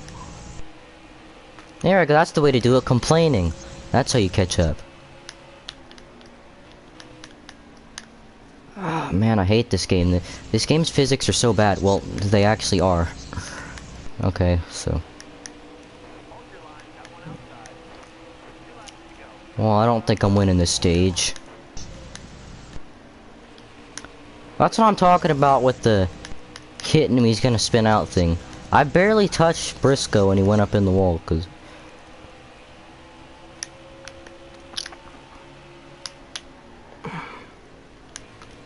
I hate that I still have to be kinda conservative. Well, not conservative, because I'm being really, really aggressive, especially on the tires. Oh, we're gonna have a heck of a stage finish if there's not a caution. We might actually have a good battle to the end of the stage. I think I threw it away there in 1 and 2 on my entry. Nope, I didn't. I'm gonna let him enter first, because he's gonna go to the top. Oh, I didn't mean to put him in the wall. Slowed up a little too much for my liking. Alright, I'll take it.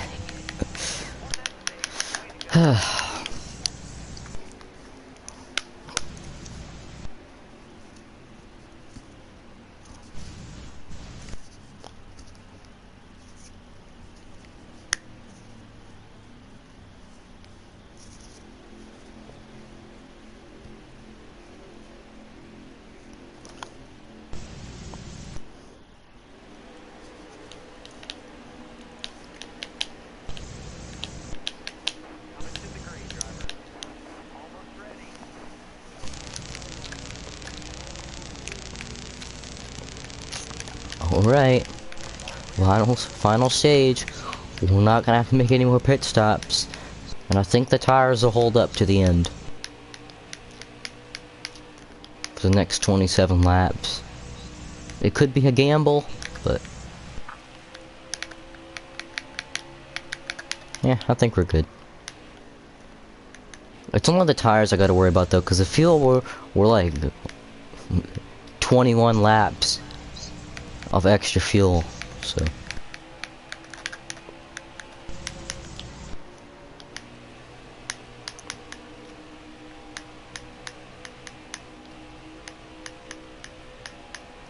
Whoa. So it is gonna be a battle between me and Briscoe if I mess up and Briscoe gets, which I am prone to make mistakes in these NASCAR games, especially when I'm under pressure around the end of races. Actually, no, not if I'm like. It's only like tracks like this, like what I just did, where I got. It's really easy to do something like that. Everyone does it.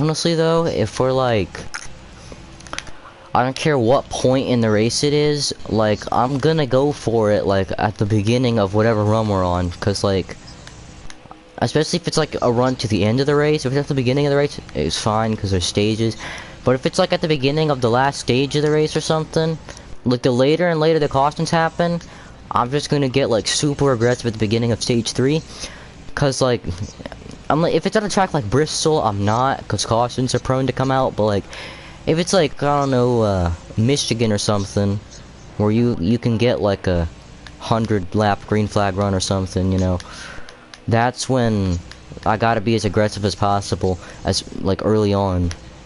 There we go, crossover.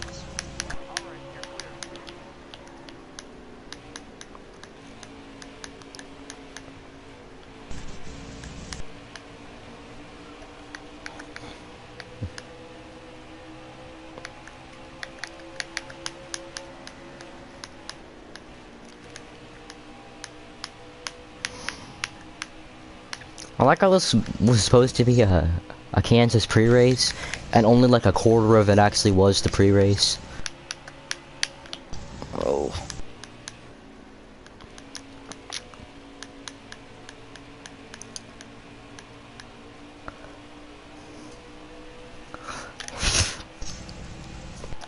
$21 to go.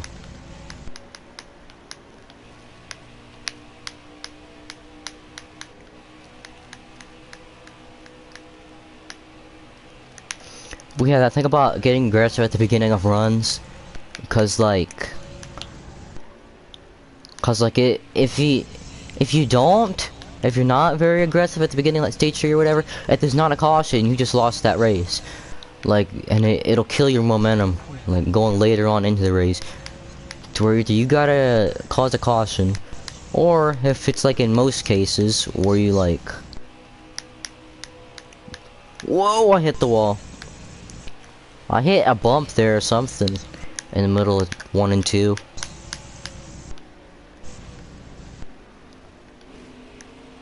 It just messed up my whole lap. There. Nice score on whoever paved this track. You did a crap job. That's also something that saved me from spinning one time, so I can't be too mad at it. But that was in Heat 4, so. In Heat 5, it's only been bad. Yeah, but like I said, being aggressive and being up front early on, that can keep you out of being in a situation where, okay, well, there's 2 laps to go. At the beginning of stage 3, I was really conservative, so I just lost that race like 100 laps ago. You know, that's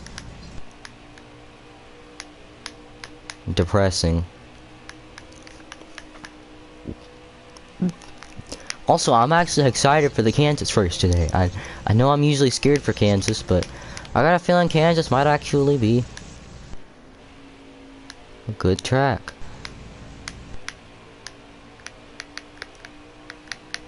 No.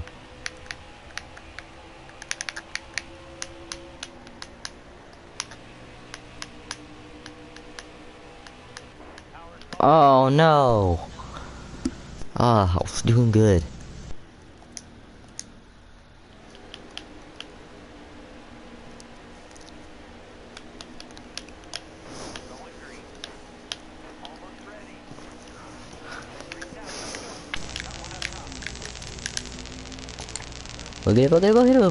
Boogity. Here we go.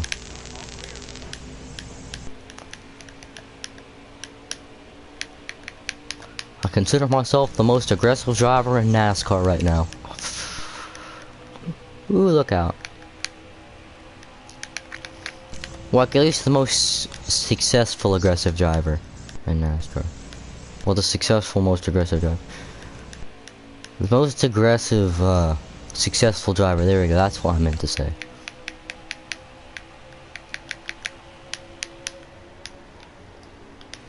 Cause, you know, there's guys that hang in the back that are always wrecking people on purpose and making daring moves for no reason.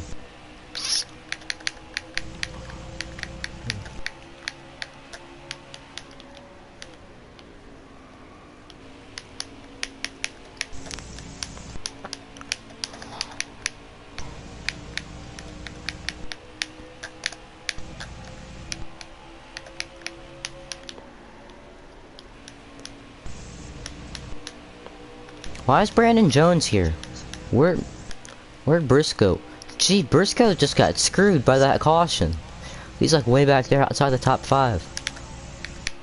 Gee, he's like 8th. Or 7th, god.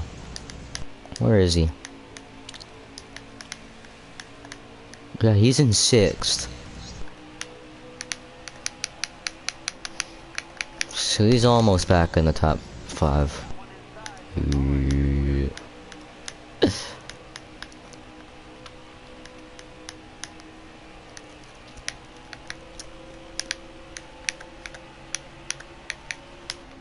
I think I should make this my trademark car then. The Xfinity 18. /98, cause I'm Riley Herbst. No.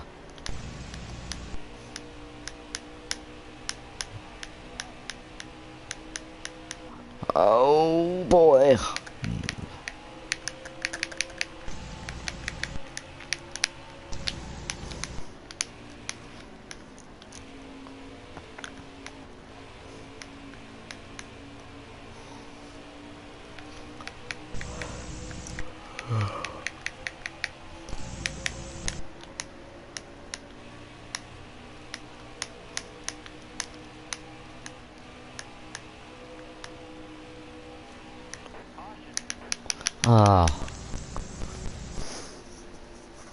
Again with the randomly generated cautions.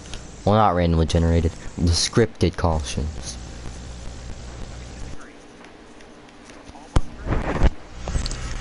It's a fact I just fucked him in his butt, took supposed to shit and poop. Hey. So, Hey. Was it just too much hunting for the video? What? Was it too much hunting for the video? Yeah, too much hunting. Yeah, Like, like it's so weird. We have a lot of sus moments, but I just forget when we have them. well, not because we do them in like such. It seems like we do when we like actually do them, but then we realize they're so dispersed across like the whole entire channel. Yeah. Like it's a lot easier to find like the funnier things for like I wrecked on the last lap of a NASCAR game or something, cause. Or when I like say something stupid. You know, when Jaden says something stupid. Yo, do you want to do share play?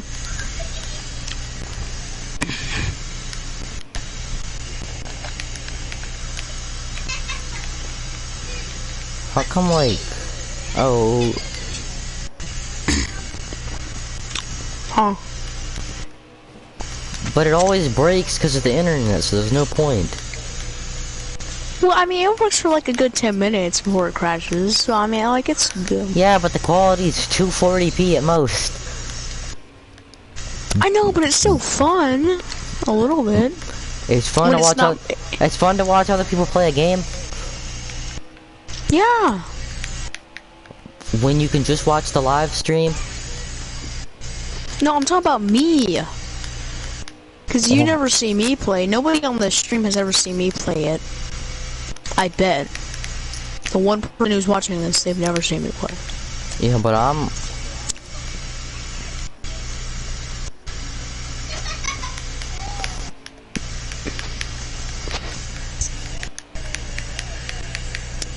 I've hit the wall so many times this race. Hey, I'm chewing on his nuts and I ain't talking about cashews. Hey. I'm gonna give you a phone number to put in to verify a YouTube thing so you can do a live stream yourself. Okay, go ahead, give me it.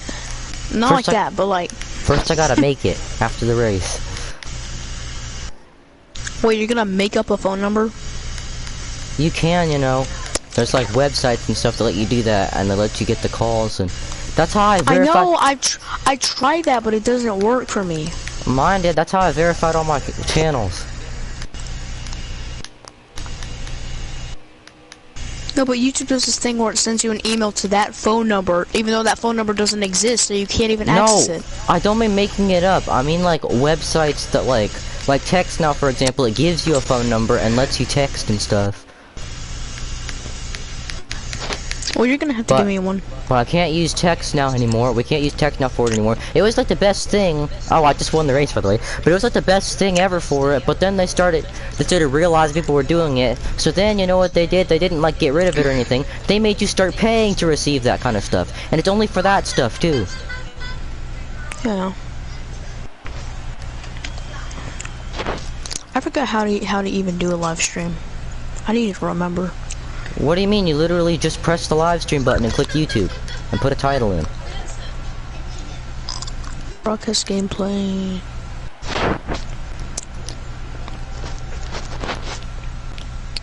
Broadcast gameplay. Oh shoot, hold on. I need to stop share play.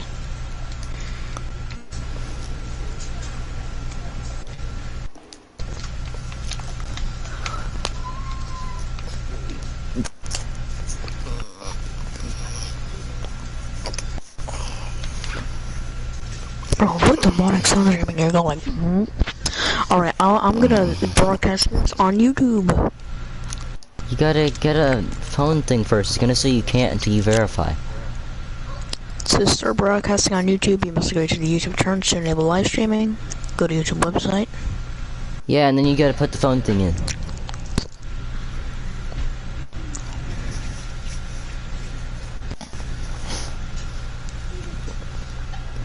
Which is kind of annoying, not gonna lie. Like, why do you need a phone number to make a live stream? Has anyone ever talked about how dumb that is? Like, you can't make a live broadcast unless you have a phone number. Like, unless you give YouTube your phone number. What are they gonna do with that? Exactly. That's what I'm talking about. What, are there too many live streams on YouTube now? No, that's stupid. The more live streams, the better for the platform.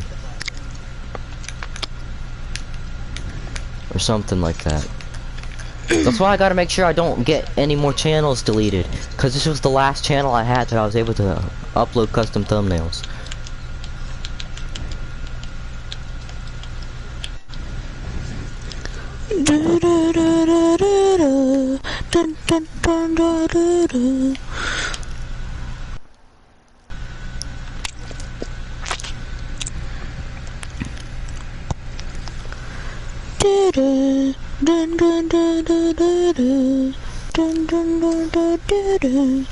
Boom boom boom boom boom boom. Boom boom boom boom boom boom. Boom boom boom boom boom boom. Boom boom boom boom boom. Boom boom boom boom boom. Fake number. Fake US phone numbers. United States. Okay, you know what? That's kind of sus. For the fake phone numbers, they have like the beginning, like the region code. It's 252, and that's our area code. Okay. Now, well, hey, I'm not gonna say that they're gonna be tracking our location, but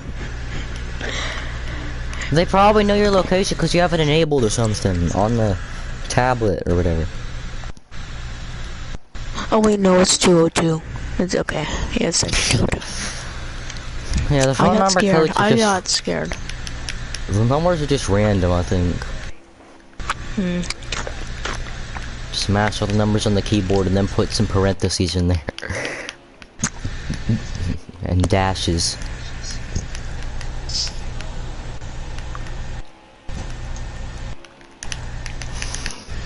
Oh crap.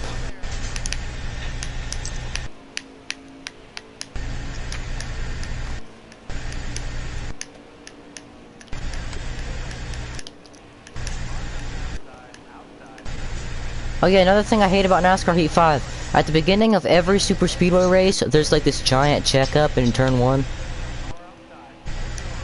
Alright, I'm gonna put in this phone number and it better work.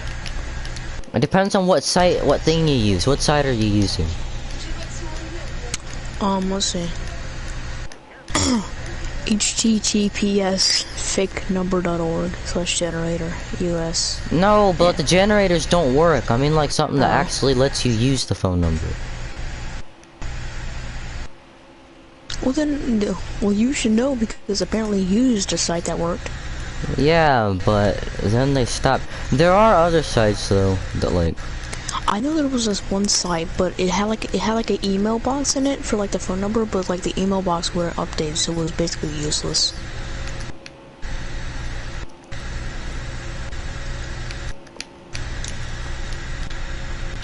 Daytona is the worst super speedway in NASCAR Heat 5.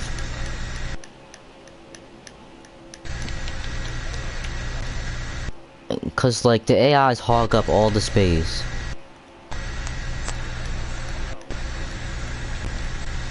And I don't know about you, but I don't like pushing.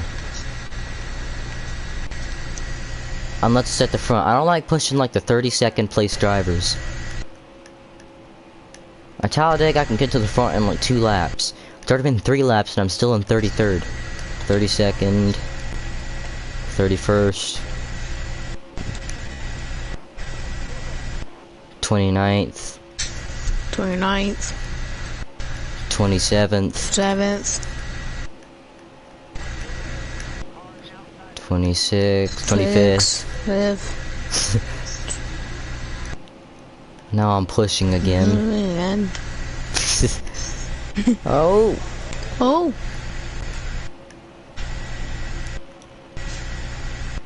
Come on, suck. Oh! 23rd. Okay. I almost wrecked myself for 23rd. Okay, 22nd. I told you, all you gotta do is start complaining and things will go your way. 20th. As soon as I said that, I lost it, but... I mean, I know, complaining never does anything. Dang it, I hate this. I hate this game. Oh, it was actually right for once. No, complaining makes you win. Yeah, complaining makes you get the lead in the next 2 laps. Oh, I think I just caused a bad wreck. Nope, there's no caution. Okay, finally, after a billion years, 19th. Last number I said was 22nd, wasn't it? I thought it was 20, that's funny. Okay, 17th.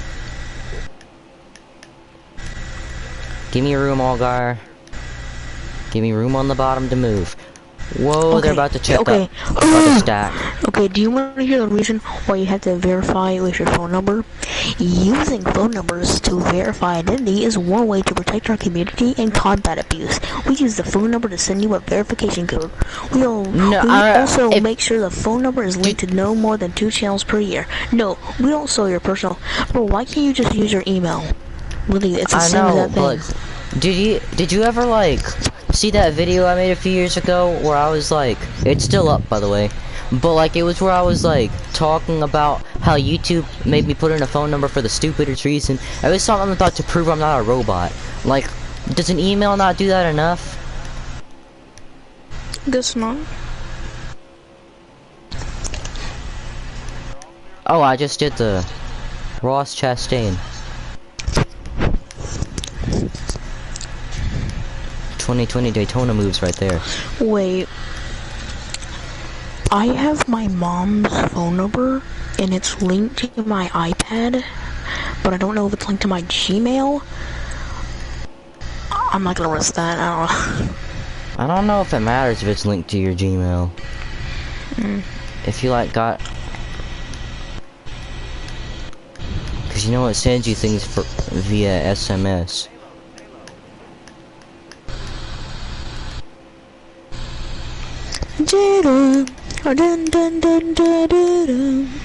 Why does it cost you 99 cents to get a verification code now with text now? I really hate text now because of that. It was like the first thing too that let me verify. So, and I found it from a YouTube video about it. So yeah, text now screwed up. They're not getting any more customers. They literally had so many ads. I would doubt they weren't getting paid at least $200 a day because of the ads. Like, there were so many of them, bro. I literally couldn't do anything without an ad in my face.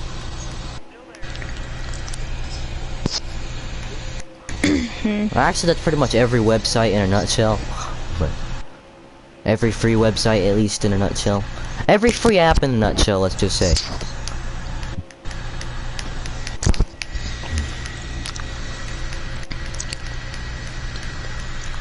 Oh, those lights look weird.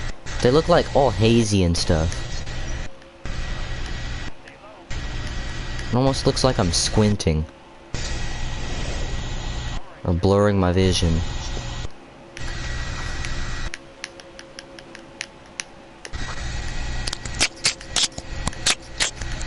Oh, look out.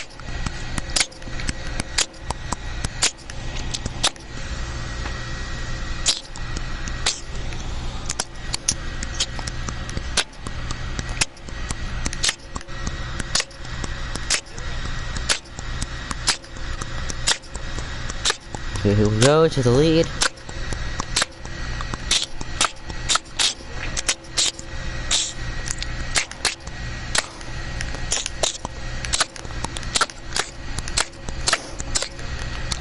Okay, Eric Easter just uploaded a video called Joey Logano is a walking double standard. I think a double standard is that if it were the other way around, everyone would have been cheering. Yeah. So maybe that's maybe that's what he's talking about actually. Maybe he's on our side now.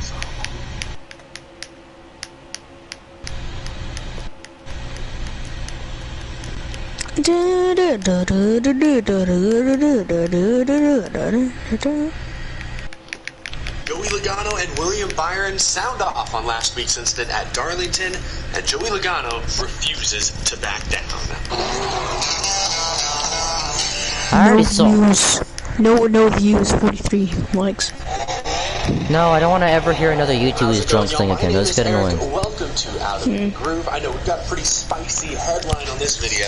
I wanted to do this video yesterday, but unfortunately I was out of town, so I'm doing it today before the Kansas race, because I got some things I want to get off my chest. You already heard my initial reactions in response to last week's Darlington finish between Joey Logano and William Byron, but this weekend at Kansas, both drivers were once again asked about the incident, and Joey Logano's response in particular was eye-opening.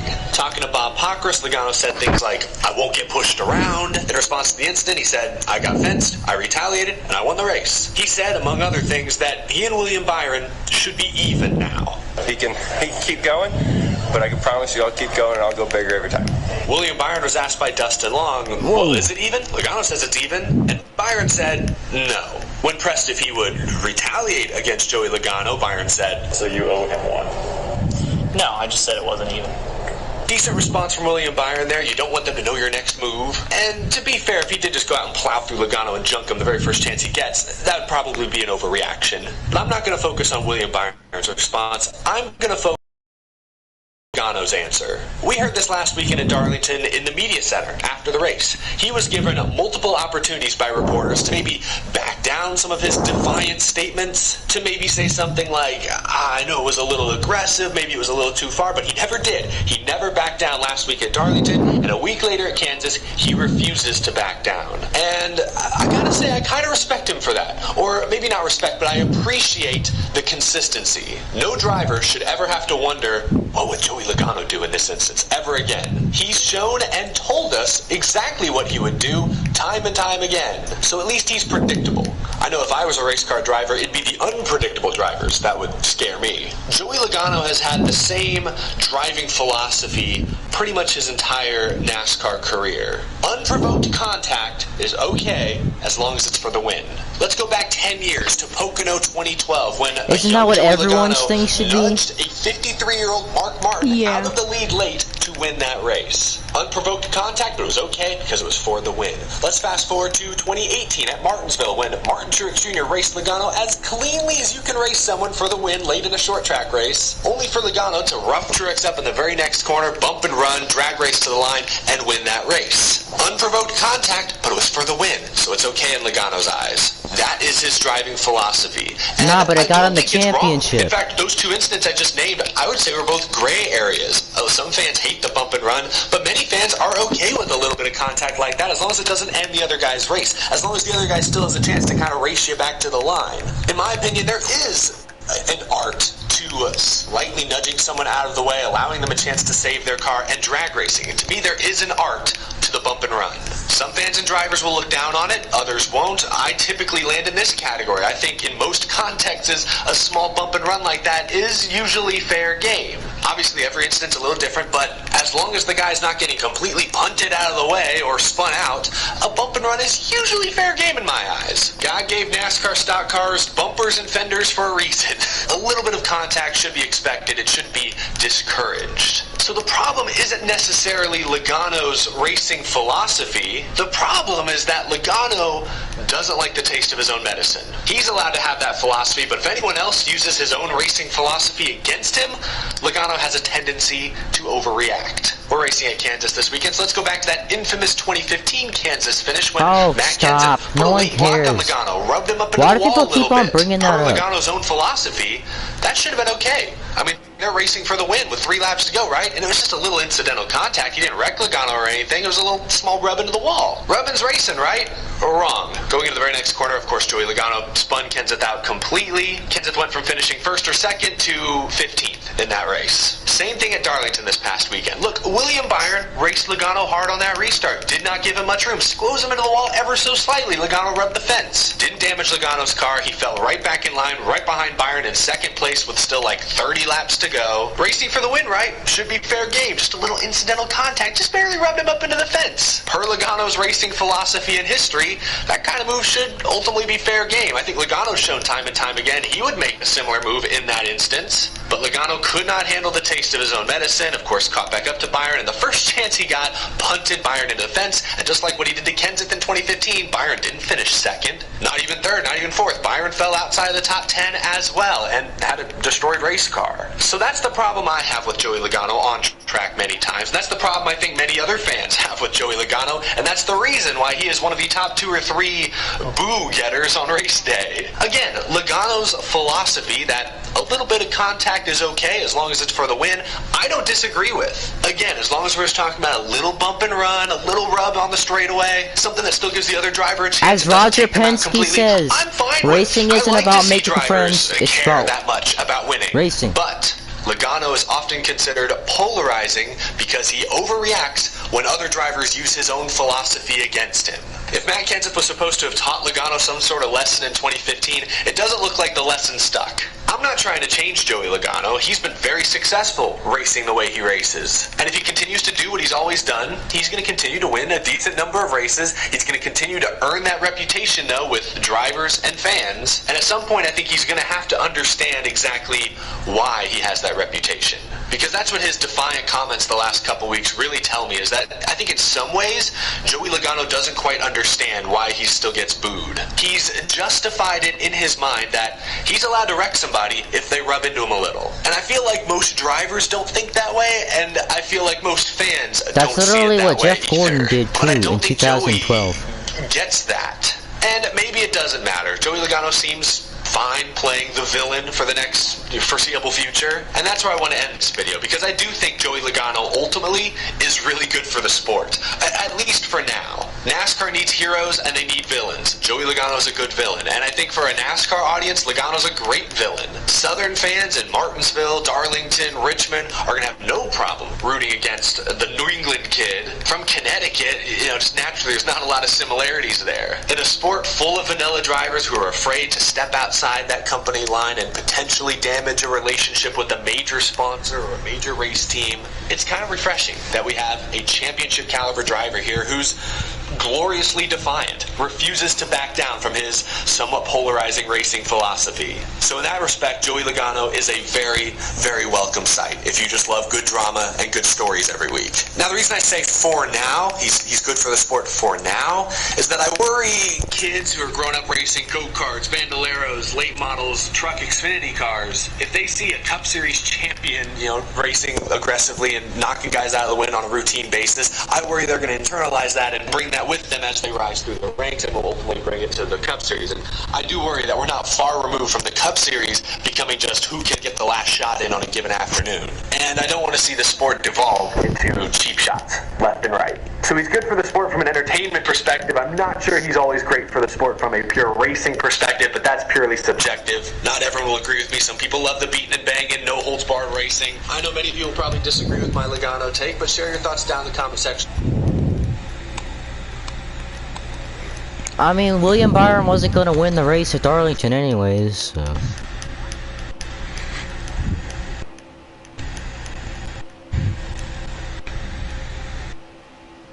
I think I should just, I just make a whole stream based on how I disagree with everybody else.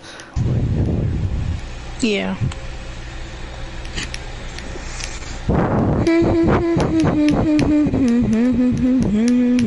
I'm like you were saying, William Byron already looked like he had a tire going down, so it doesn't like...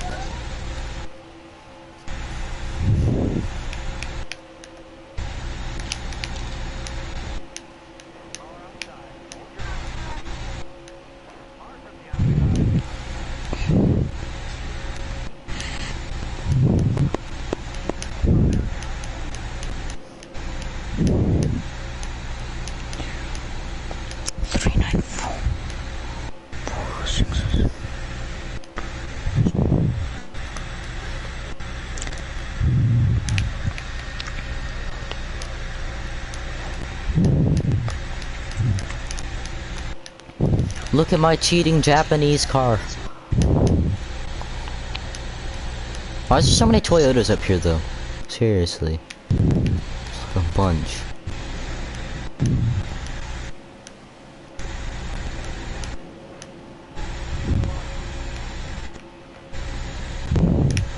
Five to go. Clear. Dang it. Clear me, Jeff Gordon. Clear me. Yes, clear. That is what I'm greasing about. And I got teammates here too. Everyone here's a Toyota for now. Ooh. Jesse Little's the only Chevrolet. Well, there's just a few Chevrolets. Actually, there's only us 3 Toyotas, so never mind.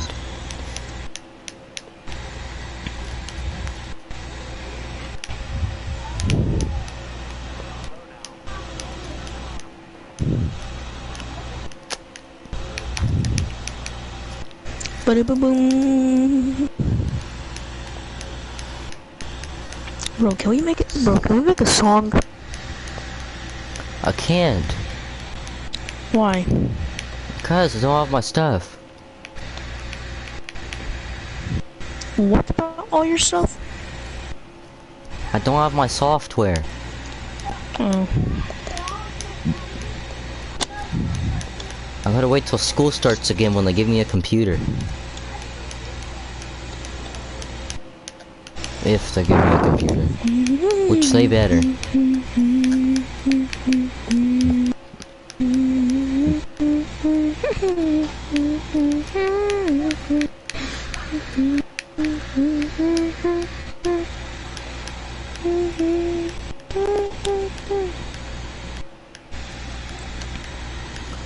Oh yeah, wait, remember I was talking about how Jaden says the truck series has the best racing? Yeah. I think the Daytona truck race this year can actually kind of, take that one away. I can use that against it, especially considering the race ended under caution, with the top 3 being the exact same as they would have been if it ended under caution a few laps earlier. Which, to be fair, would have been a much better way to send off the race. NASCAR on this channel, I made the case that Alan Quickie might be the most influential NASCAR driver of all time. By winning a few races and a championship as an owner driver, he convinced some big names to go down the same route and try things his way and fly their own colors as owner drivers. And although some of them saw some early success, all of them failed in the long run, and none of them ever. So Denny Hamlin's failing too. But when it comes to the lower divisions of NASCAR, there's one man that set the entirety of NASCAR's feeder system back by about a decade. One guy got into everybody's heads that it was in their best interest to do double or triple duty, not only race in the Cup Series, but also run in the second tier series full time and run most of the third tier series races on top of that. During this time, new talent was stifled and the same old faces always ended up in victory lane. Teams now had no new talent coming down the pipe, and all of NASCAR just seemed frozen in time for nearly a decade. This one guy isn't entirely to blame at first, but later he makes sure to drive the final nail home and forces NASCAR to do something about it. They say some men are born into greatness, while others have to go out and fight for it and seize it for themselves. But others still end up having greatness foisted upon them whether they want it or not. One man who falls into that last category is Kevin Harvick, because through no fault of his own at first, he completely broke the NASCAR feeder system.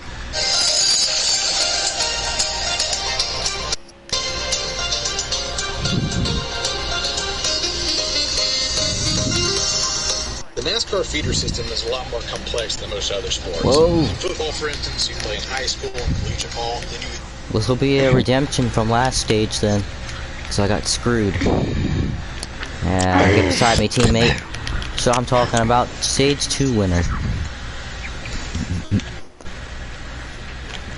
Come on, you know how it goes at the door. You know what?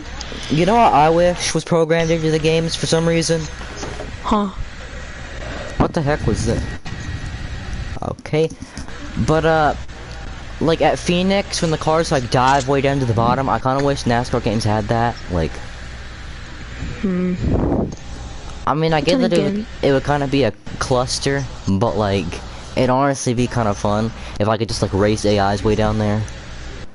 Cause yeah. It's even if it wouldn't like up the racing, it's still like, well it would, but like even if it didn't, it still kind of feels lonely, you know, when you're the only car by the inside wall. Everyone else is running this predetermined line that I barely ever see anyone run anyways. Most people do cut the dog legs, so. I don't know if they just don't know how to make the racing line that wide.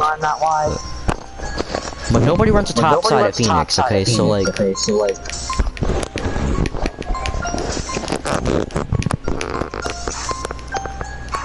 You're gonna get me copyrighted. Hey,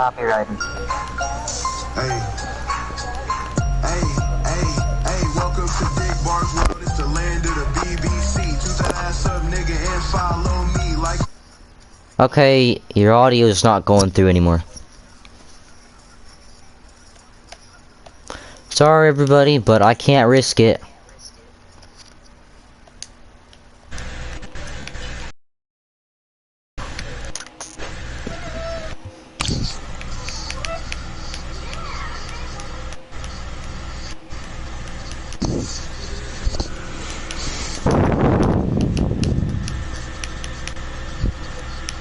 The B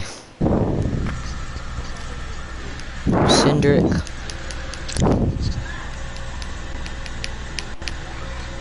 My only problem with the setups is that at super speedways, like it's good and all, but like it's really good, but like there's no way to lose the lead though, and I kind of want to be able to have battles with AIs. I don't want to just be in the lead the whole time. The only way to not keep the lead the whole race is to like block, but or to not block. I meant to not block, which I have troubles with that. 1 plus 1 is 2. 2 plus 2 is 3. 3 plus 3 is 4. 4 plus 4 is 5.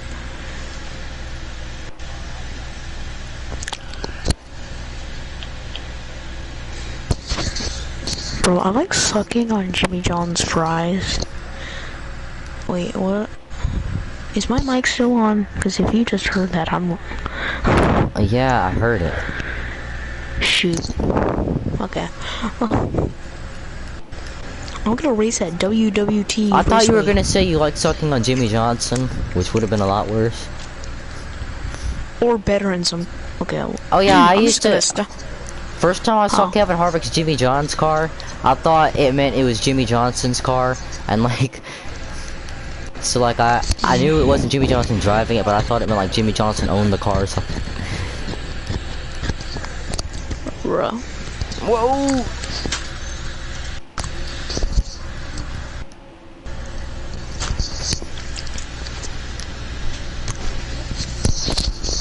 For me, if there's like a product or something, or like a sponsor in NASCAR that I also like use in real life, if they stop sponsoring like cars in NASCAR or something, I just don't use them anymore.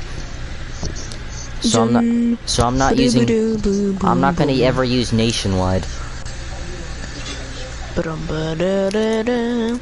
Why did Nationwide leave again? I don't know. They just left. Because if they didn't, they could have been sponsoring Alex Bowman now, and it would have been, or Kyle Larson.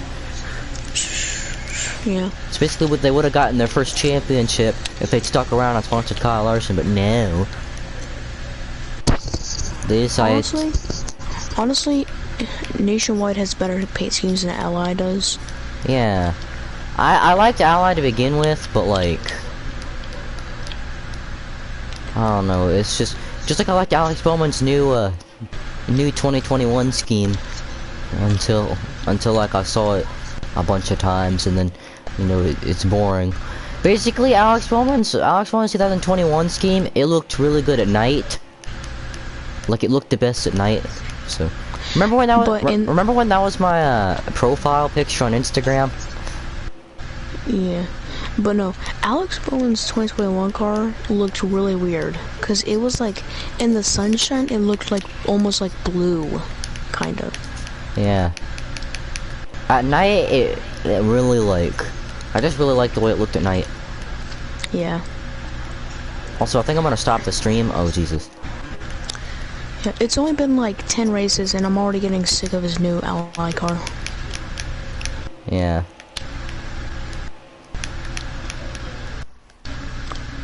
I wish Nationwide still sponsored him, like, cause oh my god, his Nationwide like Amazon Echo car, that was so good. Of course it did get wrecked at Talladega, but that was a really good car.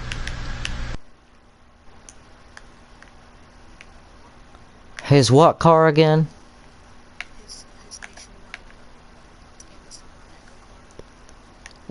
Yeah. Yeah. Although also they took that out.